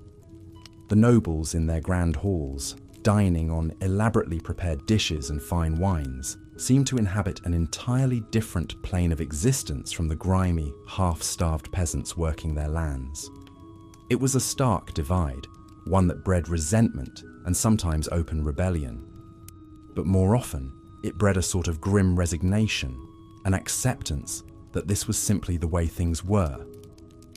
A peasant's lot was to suffer and endure, to eke out a meagre living from an unforgiving land and hope for a better life in the hereafter. Yet even in the midst of such hardship, there were small moments of respite and celebration. Holidays and feast days provided brief glimpses of plenty, when even the poorest might enjoy a bit of meat or a sweet pastry. Weddings, christenings, and other milestones were marked with communal meals, a chance for neighbours to come together and share what little they had. These fleeting moments of conviviality made the hard times more bearable, a reminder that even in the face of great adversity, the human spirit could endure. And endure they did, these hard-bitten medieval folk. They bore their burdens with a stoicism and tenacity that's hard to fathom from our modern vantage point. They faced each day with grim determination, knowing that survival depended on their own hard work and cunning. In a world where starvation was always lurking just around the corner, there was no room for idleness or self-pity. Perhaps that's why tales of great feasts and fantastical foods held such appeal in medieval popular culture. In a society where hunger was the norm, stories of tables groaning under the weight of succulent meats, fresh fruits, and sweet delicacies offered a tantalizing escape from reality. Myths and legends often featured magical cauldrons that never ran empty or enchanted lands where no one ever went hungry. These fanciful tales spoke to a deep, unquenchable yearning for plenty in a world defined by scarcity. But while the medieval peasant might dream of such wonders, their daily reality remained one of unrelenting hardship. The spectre of famine was never far away, ready to descend at the first sign of blight or drought. And even in good times, the diet of the common folk was woefully inadequate by modern nutritional standards. Heavy on grains and light on pretty much everything else, it left much of the population malnourished and susceptible to disease. This chronic malnutrition had far-reaching effects on medieval society. It stunted growth, weakened immune systems, and made childbirth even more perilous than it already was. It sapped strength and vitality, leaving peasants ill-equipped to handle the back-breaking labour that was their lot in life. And it contributed to the general sense of misery and desperation that hung over so much of the medieval world like a pall. Yet despite it all, life went on. Crops were planted and harvested, babies were born and raised, and the great wheel of existence kept turning. The medieval peasant might not have had much in the way of material comforts, but they had their faith, their family, and their community to sustain them. They found joy where they could, in the simple pleasures of a warm fire on a cold night or a full belly after the harvest feast. And they endured season after brutal season with a resilience and fortitude that's hard not to admire. So the next time you sit down to a meal, take a moment to savor the incredible variety and abundance at your fingertips. Spare a thought for your medieval ancestors who lived and died by the whims of the harvest. and be grateful for the centuries of progress and plenty that separate us from those grim, hungry times. Because while the medieval peasant might have dreamed of a magical land of endless feasts, we're lucky enough to live in a world where that dream is tantalizingly close to reality. And that's a privilege we should never take for granted. The plight of the medieval peasant was further compounded by the unbalanced nature of their diets. While the nobility feasted on a cornucopia of meats, fruits, and vegetables, the average serf subsisted on a meagre fare dominated by grains. Porridge, gruel, and coarse bread formed the backbone of their sustenance, supplemented by whatever small morsels they could eke out from their labours. A typical peasant family might count themselves fortunate to have a cow, a pig, or a small flock of chickens. However, the milk, eggs, and meat these animals provided were a rare treat, reserved for special occasions or times of dire need. More often than not, any surplus was sold or paid as rent to their feudal lord, leaving little for the family's own consumption. Imagine, if you will, the stark contrast between a noble's lavish feast and a serf's humble meal.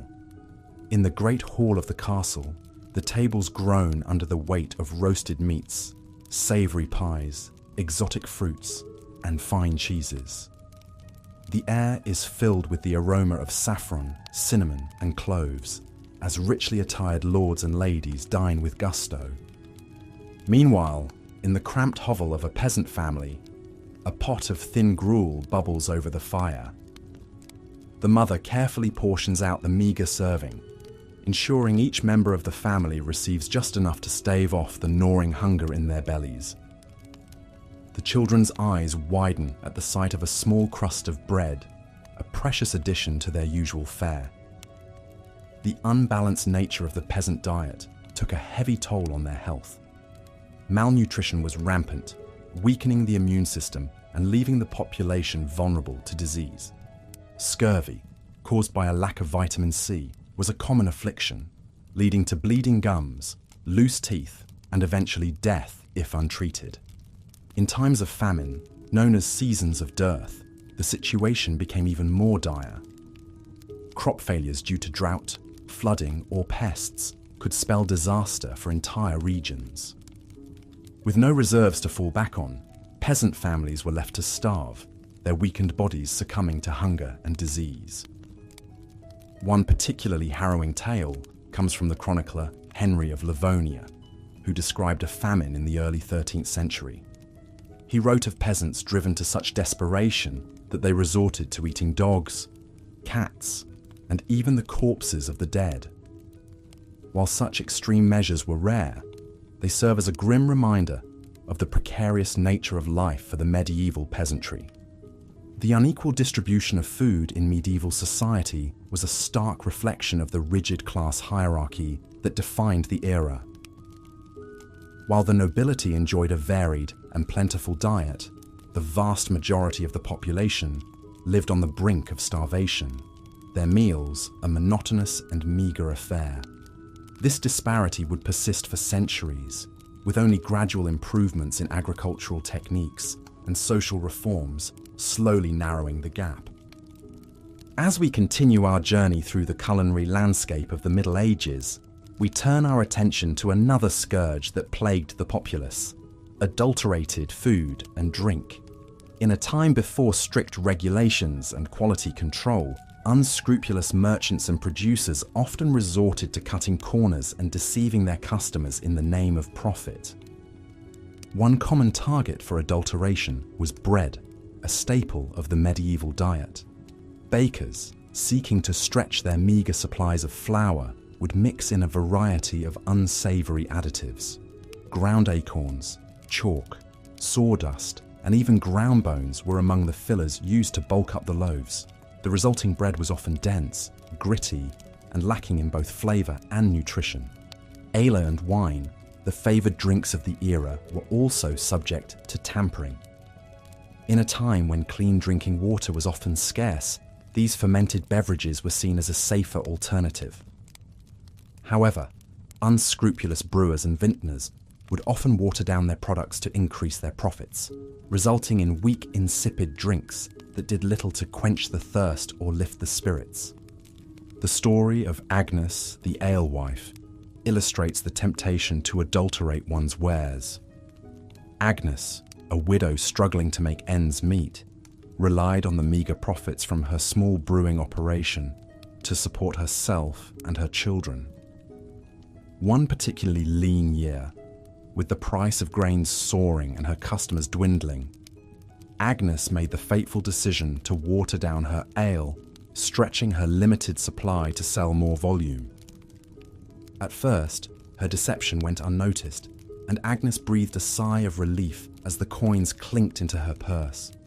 However, word soon spread of the weak, tasteless brew, and her once loyal customers began to seek out other alehouses. Agnes's reputation was ruined, and she was forced to close her doors, leaving her family to face an uncertain future. While medieval authorities did attempt to regulate the quality of food and drink, enforcement was often lax and inconsistent. The Assize of Bread and Ale, a 13th century English law, set strict standards for the weight and price of these staples, but bakers and brewers found creative ways to skirt the rules. Fines and public humiliation were common punishments for those caught adulterating their products, but the lure of easy profits often outweighed the risk of getting caught. The prevalence of adulterated food and drink in medieval society added yet another layer of misery to the already challenging lives of the common people.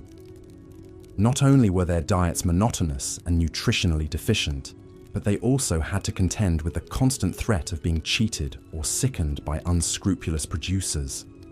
It was a harsh reminder of the powerlessness of the masses in the face of a system stacked against them. As we delve deeper into the realities of medieval food, it becomes increasingly clear that the romantic image of a bountiful, rustic past is a far cry from the truth. For the vast majority of the population, eating was a daily struggle, fraught with scarcity, monotony, and the ever-present spectre of adulteration. In a world where food was quite literally a matter of life and death, the medieval peasant had little choice but to make do with whatever meagre sustenance they could scrape together. But the challenges of medieval dining were not limited to the quality and quantity of the food itself. The very environment in which people ate was often a source of discomfort and even danger. In our next chapter, we will explore the unsanitary conditions that plagued the medieval world and how they contributed to the overall misery of the era's culinary landscape. Picture, if you will, a typical peasant dwelling in the Middle Ages. The small cramped space is shared not only by the human occupants, but also by a menagerie of livestock. Chickens peck at the dirt floor, while a pig roots in the corner, seeking out any stray scraps of food. The air is thick with the pungent aroma of unwashed bodies, animal dung, and wood smoke. In such close quarters, the line between living space and barnyard was often blurred. Livestock were kept indoors not only for their own safety, but also for the warmth they provided during the cold winter months. However, this practice came at a steep price in terms of sanitation and hygiene. Animal waste combined with the general lack of cleanliness created a breeding ground for disease. Flies buzzed incessantly, spreading filth and contamination from one surface to another. The very food that the peasants relied on for survival was often tainted by the unsanitary conditions in which it was prepared and consumed. The consequences of this lack of hygiene were dire. Digestive ailments, parasitic infections, and food poisoning were common occurrences, sapping the strength and vitality of the population.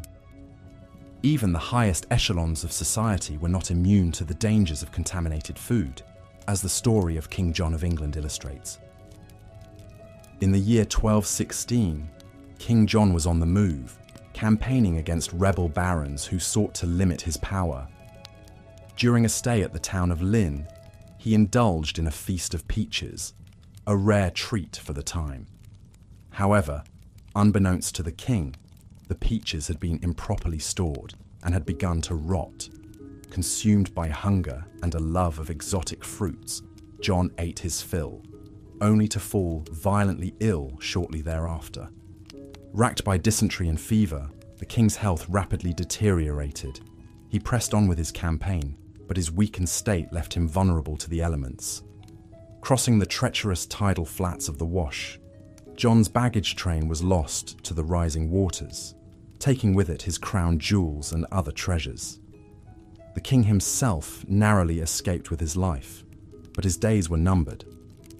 Less than 2 weeks later, he succumbed to his illness, his reign cut short by a simple meal of tainted fruit. King John's fate, while perhaps more dramatic than most, was not uncommon in a world where food safety was a rare luxury. The medieval landscape was a veritable minefield of potential hazards. From spoiled meat to contaminated water sources, even the air itself could be a source of danger, as the miasma theory of disease held sway. According to this belief, foul odours and bad air were the primary culprits behind the spread of illness. Medieval cities, with their narrow, winding streets and piles of festering garbage, were seen as particularly noxious environments. The stench of human waste, rotting food, and industrial pollution mingled together in a miasmatic brew that was believed to be the source of all manner of ailments. In reality, of course, it was the unsanitary conditions themselves that allowed disease to thrive. The Black Death, which wiped out an estimated 1/3 of Europe's population in the 14th century, was spread not by bad air, but by fleas infected with the bacterium Yersinia pestis. The crowded, filthy conditions of medieval cities provided an ideal environment for the disease to take hold and spread like wildfire. The impact of unsanitary conditions on medieval food culture cannot be overstated. It was not merely a matter of unpleasant odours and occasional bouts of illness, but a pervasive and deadly threat that loomed over every meal. The simple act of eating, which we today take for granted as a pleasurable and nourishing experience, was fraught with danger and uncertainty for the average medieval peasant. In a world where even the most basic standards of hygiene were often lacking, food became not just a source of sustenance, but also a potential vector for disease and suffering. This, combined with the scarcity and monotony of the peasant diet, created a culinary landscape that was as bleak as it was unappetizing. As we continue our exploration of why food in medieval times sucked, it is important to remember that the challenges we have discussed so far, the lack of variety, the difficulty of preservation, the unbalanced diets, and the unsanitary conditions, were not the only factors at play. In our next chapter, we will turn our attention to the role of the church in shaping the culinary habits of the time, and how religious doctrine often compounded the already considerable hardships faced by the average medieval diner. But first, let us take a moment to reflect on the incredible resilience and adaptability of our ancestors. In the face of unimaginable adversity, they found ways to survive and even thrive, leaving behind a legacy that continues to shape our world to this day. As we tuck into our own meals, let us spare a thought for the medieval peasant, whose daily struggle for sustenance was a testament to the indomitable human spirit. For the medieval peasant, the hardships of daily life were compounded by the strict religious doctrines of the Catholic Church. In a society where the Church held immense power and influence, its teachings and edicts permeated every aspect of life, including the most basic of human needs: food. Central to the Church's dietary restrictions were the concepts of fasting and abstinence. On designated days throughout the year, particularly during the season of Lent, the faithful were required to abstain from consuming meat and to limit their overall food intake. For the already undernourished peasantry, these restrictions could be particularly burdensome. Imagine, if you will, the plight of a poor peasant family during the 40 days of Lent, already subsisting on a meagre diet of gruel and bread. they were now expected to forego even the occasional scrap of salted pork or dried fish that provided a modicum of flavour and sustenance to their meals. The growling of empty stomachs became a constant companion as they struggled to maintain their piety in the face of gnawing hunger.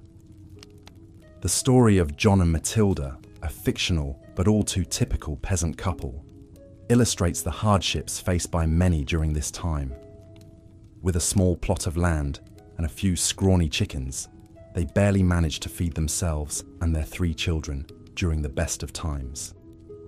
When Lent arrived, they dutifully put away their meagre stores of preserved meat and resigned themselves to a diet of thin gruel and boiled turnips.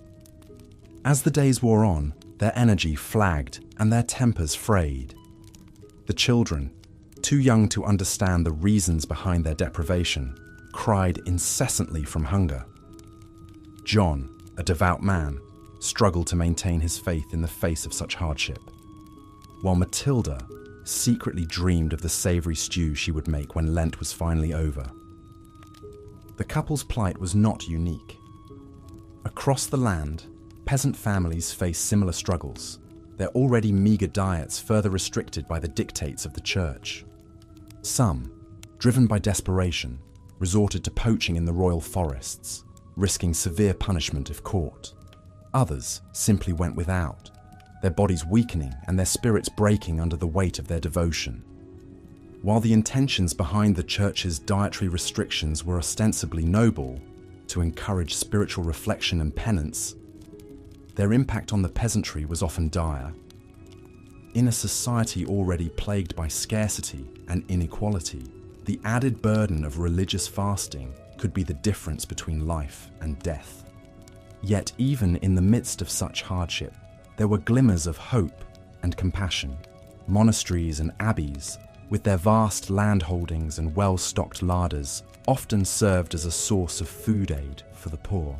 Monks and nuns, bound by their vows of charity and hospitality, would distribute bread and ale to the hungry, providing a brief respite from the gnawing pain of an empty belly. One such story tells of a kind-hearted abbess named Hildegard, who, upon seeing the gaunt faces of the peasants who came to her abbey seeking alms, ordered her kitchens to prepare a hearty pottage of vegetables and barley to be distributed to all who asked.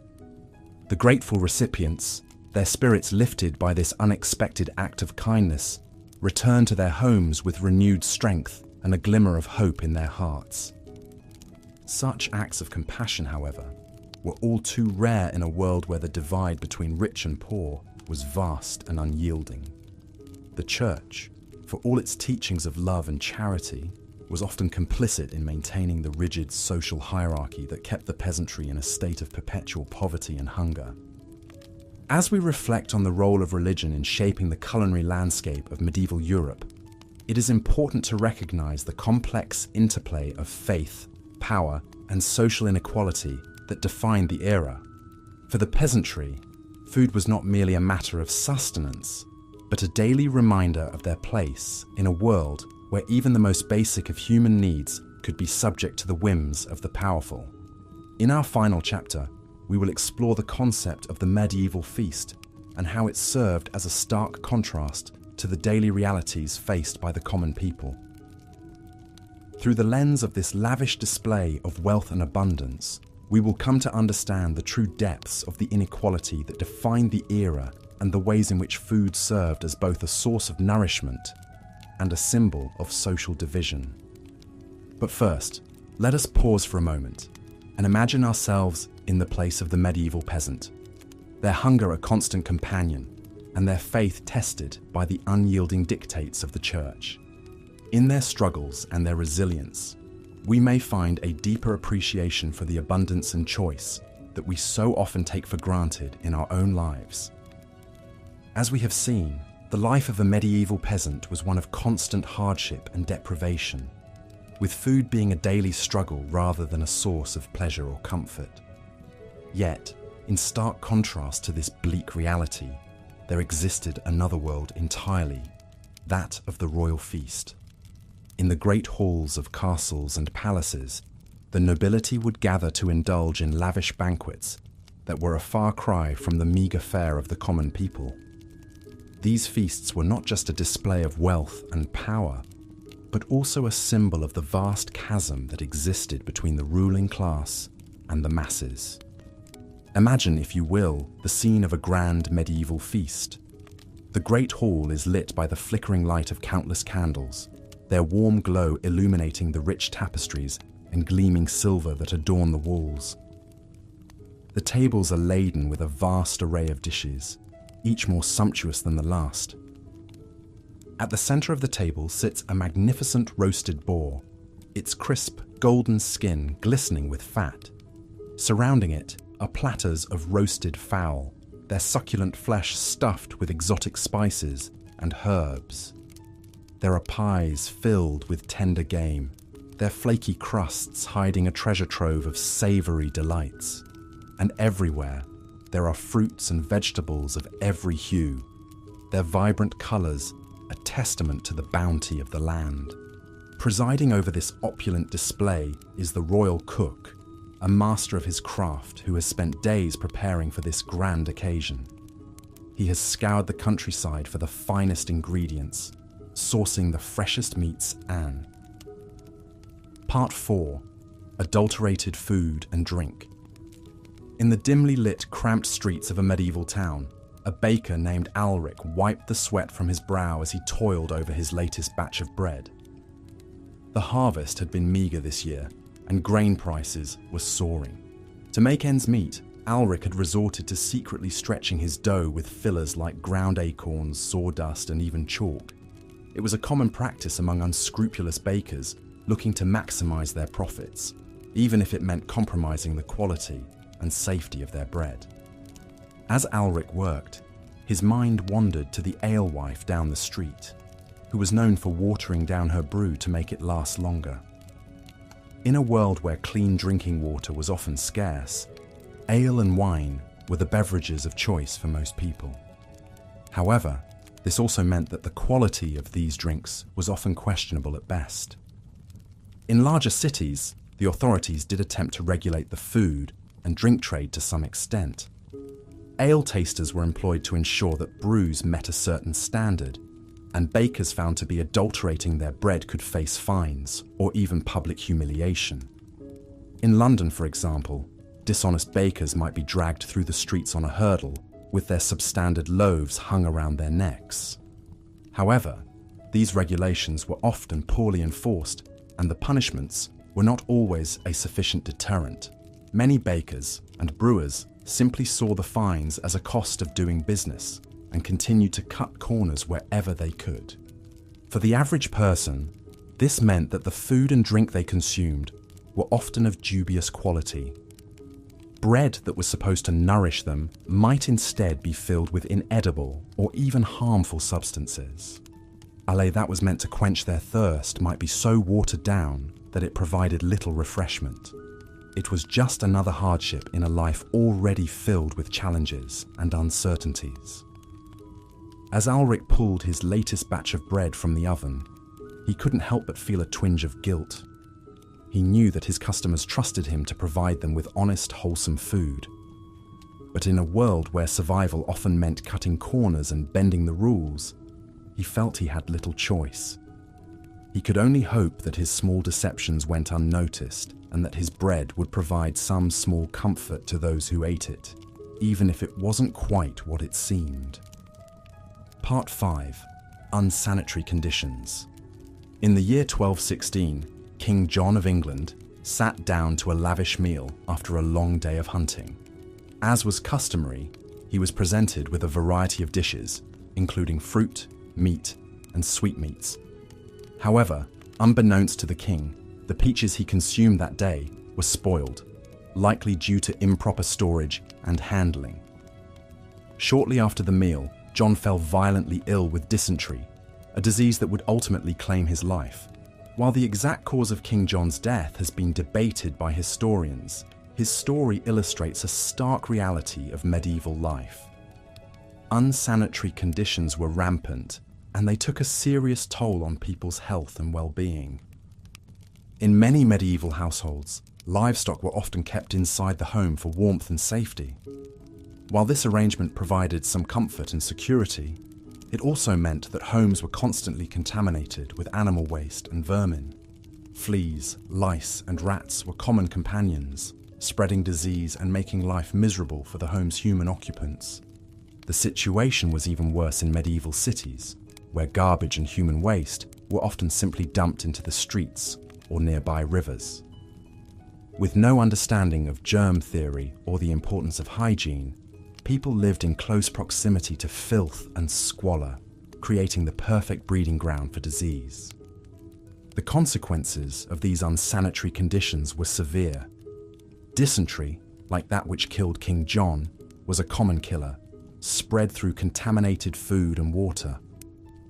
Other diseases like typhoid fever, cholera, and even the dreaded Black Death also thrived in the filthy conditions of medieval cities. For the average person, there was little escape from the constant threat of illness. Even the food they ate and the water they drank were often tainted with disease-causing microbes.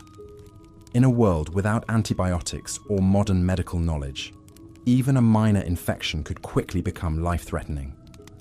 The story of King John's death, while notable due to his status, was far from unique. For rich and poor alike, the spectre of disease and death was a constant presence, fueled in large part by the unsanitary conditions in which they lived. It was a grim reality of medieval life, and one that would persist for centuries until the advent of modern sanitation and hygiene practices. As the sun set over the medieval city, the stench of waste and decay hung heavy in the air. In the distance, the bells of the church tolled, a somber reminder of the many lives claimed by the filth and squalor of the streets. For the people of the city, it was just another day in a world where cleanliness was a luxury and disease was a constant companion. Part 6. The influence of the church. In a small cottage on the outskirts of a medieval village, a peasant family gathered around their meager evening meal. The fare was simple, a thin pottage made from vegetables and a scrap of salted pork, accompanied by a hard crust of bread. It was Lent, and the family was doing their best to honor the church's mandate to fast and abstain from meat during this holy season. For the peasants, the Lenten fast was a particularly difficult challenge. Their diets were already severely limited by their poverty and the scarcity of food. Giving up what little meat they had access to meant subsisting on an even more meager and monotonous diet than usual. The church's influence on medieval cuisine was significant and far-reaching. In addition to the Lenten fast, the church also mandated meatless days throughout the year, typically Wednesdays, Fridays, and Saturdays. For the wealthy, these restrictions were an inconvenience, but for the poor, they could mean the difference between a full belly and hunger.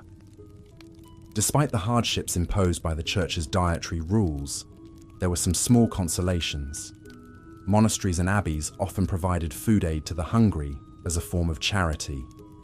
Monks and nuns would distribute bread, ale, and sometimes even meat to the poor, particularly on holy days and festivals.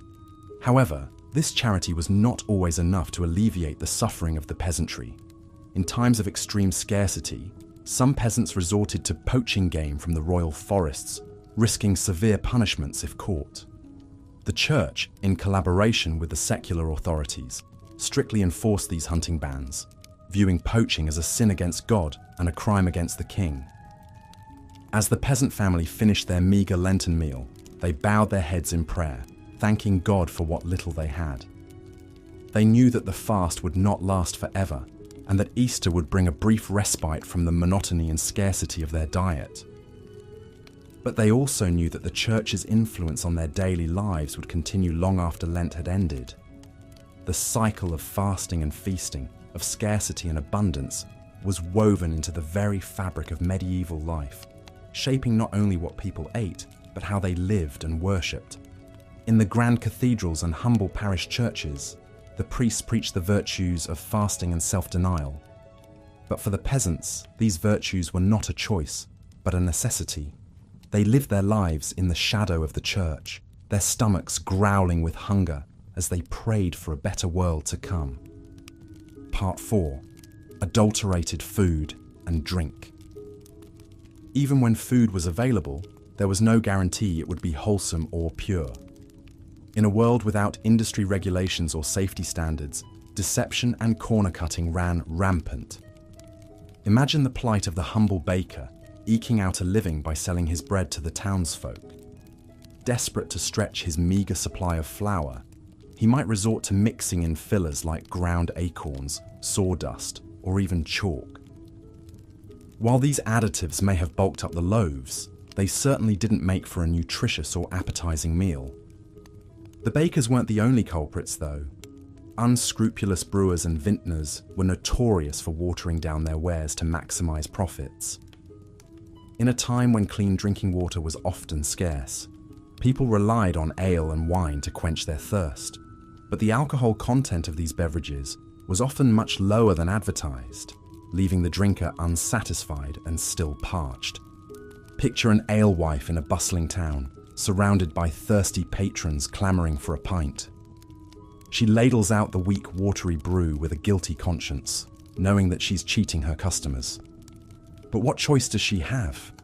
The taxes are high, the grain is expensive, and she needs to make ends meet somehow.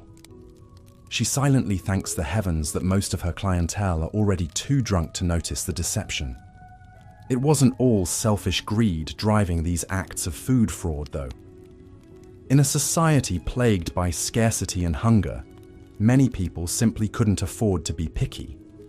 They'd gladly accept a loaf of bread filled with sawdust over no bread at all. And when crops failed and famine struck, people resorted to eating whatever they could get their hands on just to survive. Grass, roots, even tree bark. Attempts were made by authorities to crack down on food adulterators. In England, the Assize of Bread and Ale in the 13th century set out harsh penalties for bakers and brewers caught cheating their customers. Fines, public humiliation, even corporal punishment awaited those who dared to tamper with the purity of the staples. But with limited means of enforcement and the constant pressure of scarcity, such laws did little to stem the tide of food fraud in the medieval world. So the next time you bite into a fresh, crusty baguette or sip a cool, crisp lager, take a moment to appreciate how far we've come. In our world of abundant food choices and stringent quality control, it's easy to forget that for our medieval ancestors, every morsel was a gamble, and a full belly was never a guarantee. Their daily sustenance was often as much a product of deception and desperation as it was of nourishment and pleasure. Part 5. Unsanitary conditions. Beyond the challenges of scarcity, spoilage, and adulteration, the people of the Middle Ages also had to contend with the ever-present spectre of disease. In a world without germ theory or modern sanitation, food and water were often tainted with dangerous pathogens, turning every meal into a potential game of Russian roulette. The very living conditions of medieval people conspired against any notions of food safety. Many peasants shared their humble cottages with their livestock, with animals like cattle and chickens living under the same roof as the family. While this arrangement provided some warmth and security for the beasts, it also meant that animal waste and insects were a constant presence in the home, contaminating food, water, and surfaces. Cities were even worse, with narrow, filthy streets and crowded tenements creating the perfect breeding grounds for disease. Garbage, human waste, and animal carcasses piled up in the gutters, tainting the air and seeping into the water supply. The stench alone would have been overwhelming, but the real danger lurked in the millions of microbes swarming on every surface. It's no wonder that medieval people had such short lifespans, with disease cutting down young and old alike. Even the nobility weren't immune, despite their superior living conditions. The tragic story of King John of England serves as a cautionary tale. In 1216, while on a military campaign, the king gorged himself on peaches and cider, only to fall violently ill and die a few days later. Chroniclers at the time attributed his death to gluttony, but modern historians suspect that the real culprit was more likely food poisoning from contaminated fruit. The greatest scourge of the medieval world, the Black Death, was in part enabled by the unsanitary conditions that people lived in. The plague was spread by rats and fleas, which thrived in the squalor of medieval cities and towns. With garbage and waste piling up and hygiene standards virtually non-existent, it was only a matter of time before the pestilence took hold, wiping out a third of Europe's population. It's a grim picture, but it's important to remember that medieval people weren't ignorant or unconcerned about cleanliness. They may not have understood the science behind disease transmission, but they recognized the importance of keeping food and water clean. Monasteries and hospitals often had strict hygiene rules, and medieval housewives took great pride in keeping their homes as spotless as possible. But in a world without refrigeration, proper sewage systems, or clean running water, there was only so much that could be done. Every day was a battle against the forces of decay and contamination, and all too often, those forces won out. So the next time you enjoy a meal in a clean modern kitchen, spare a thought for your medieval ancestors who fought that battle every day of their lives, with the odds stacked firmly against them. Part 6. The influence of the Church. In the medieval world, the Catholic Church loomed large over every aspect of life, and food was no exception. For the faithful, the religious calendar dictated what could be eaten and when, adding an extra layer of complexity to an already challenging food landscape. The Church mandated strict fasting and abstinence rules, particularly during the penitential season of Lent. For 40 days before Easter, meat was strictly off the menu, as were dairy products, eggs, and even olive oil in some regions. Fish was sometimes permitted, but for many poor peasants, even that was a luxury they could ill afford. Imagine the struggle of a peasant family, already living on the brink of starvation, faced with the prospect of giving up what little meat and dairy they had for the sake of spiritual purity. The growling stomachs and weakened bodies were a small price to pay, they were told, for the promise of eternal salvation. But that was cold comfort for a mother watching her children grow thin and listless from hunger. Even outside of Lent, the Church's influence could be felt in the rhythms of the weekly menu. Wednesdays, Fridays, and Saturdays were designated as lean days, when meat was forbidden. For the wealthy, this simply meant substituting fish or other luxuries. But for the poor, it often meant going without any animal protein at all. There were some small mercies, however. Monasteries and abbeys often provided food aid to the hungry as part of their mission of charity. Monks would distribute bread, soup, and ale to the needy, offering a rare respite from the gnawing hunger that was a constant companion for so many. Some even opened their doors to travelers, providing a warm meal and a bed for the night to those who could not afford an inn. But even this generosity had its limits. The Church was also a major landowner, controlling vast swaths of agricultural land and forests. Peasants who dared to poach game from these lands to feed their families faced severe punishment, including fines, flogging, and even exile. The irony of a supposedly charitable institution hoarding its wealth while its flock starved was not lost on many. The impact of the Church's dietary restrictions on the medieval populace cannot be overstated. For people already struggling to find enough to eat, the added burden of religious fasting and abstinence could be the difference between life and death. And yet, the fear of eternal damnation was a powerful motivator, driving people to endure even the most extreme privations for the sake of their immortal souls. Today, we may look back on these practices as archaic and even cruel, but for medieval people, they were a fundamental part of the fabric of life. The Church's hold on the hearts and minds of the faithful was unquestioned, and its dictates carried the weight of divine law. To defy them was to risk not only earthly punishment, but the fires of hell itself. And so, with gritted teeth and growling bellies, the people of the Middle Ages soldiered on, secure in the knowledge that their suffering would be rewarded in the world to come. And so we come to the end of our journey through the dismal depths of medieval cuisine. It's a testament to human resilience that people managed to survive and even thrive at times on such a meager and unreliable food supply. The scarcity, the spoilage, the sheer monotony of gruel and gruel again. It's enough to make one grateful for the simple pleasure of a crisp apple or a well-spiced curry. Can you imagine the astonishment on a medieval peasant's face if they were transported to a modern supermarket?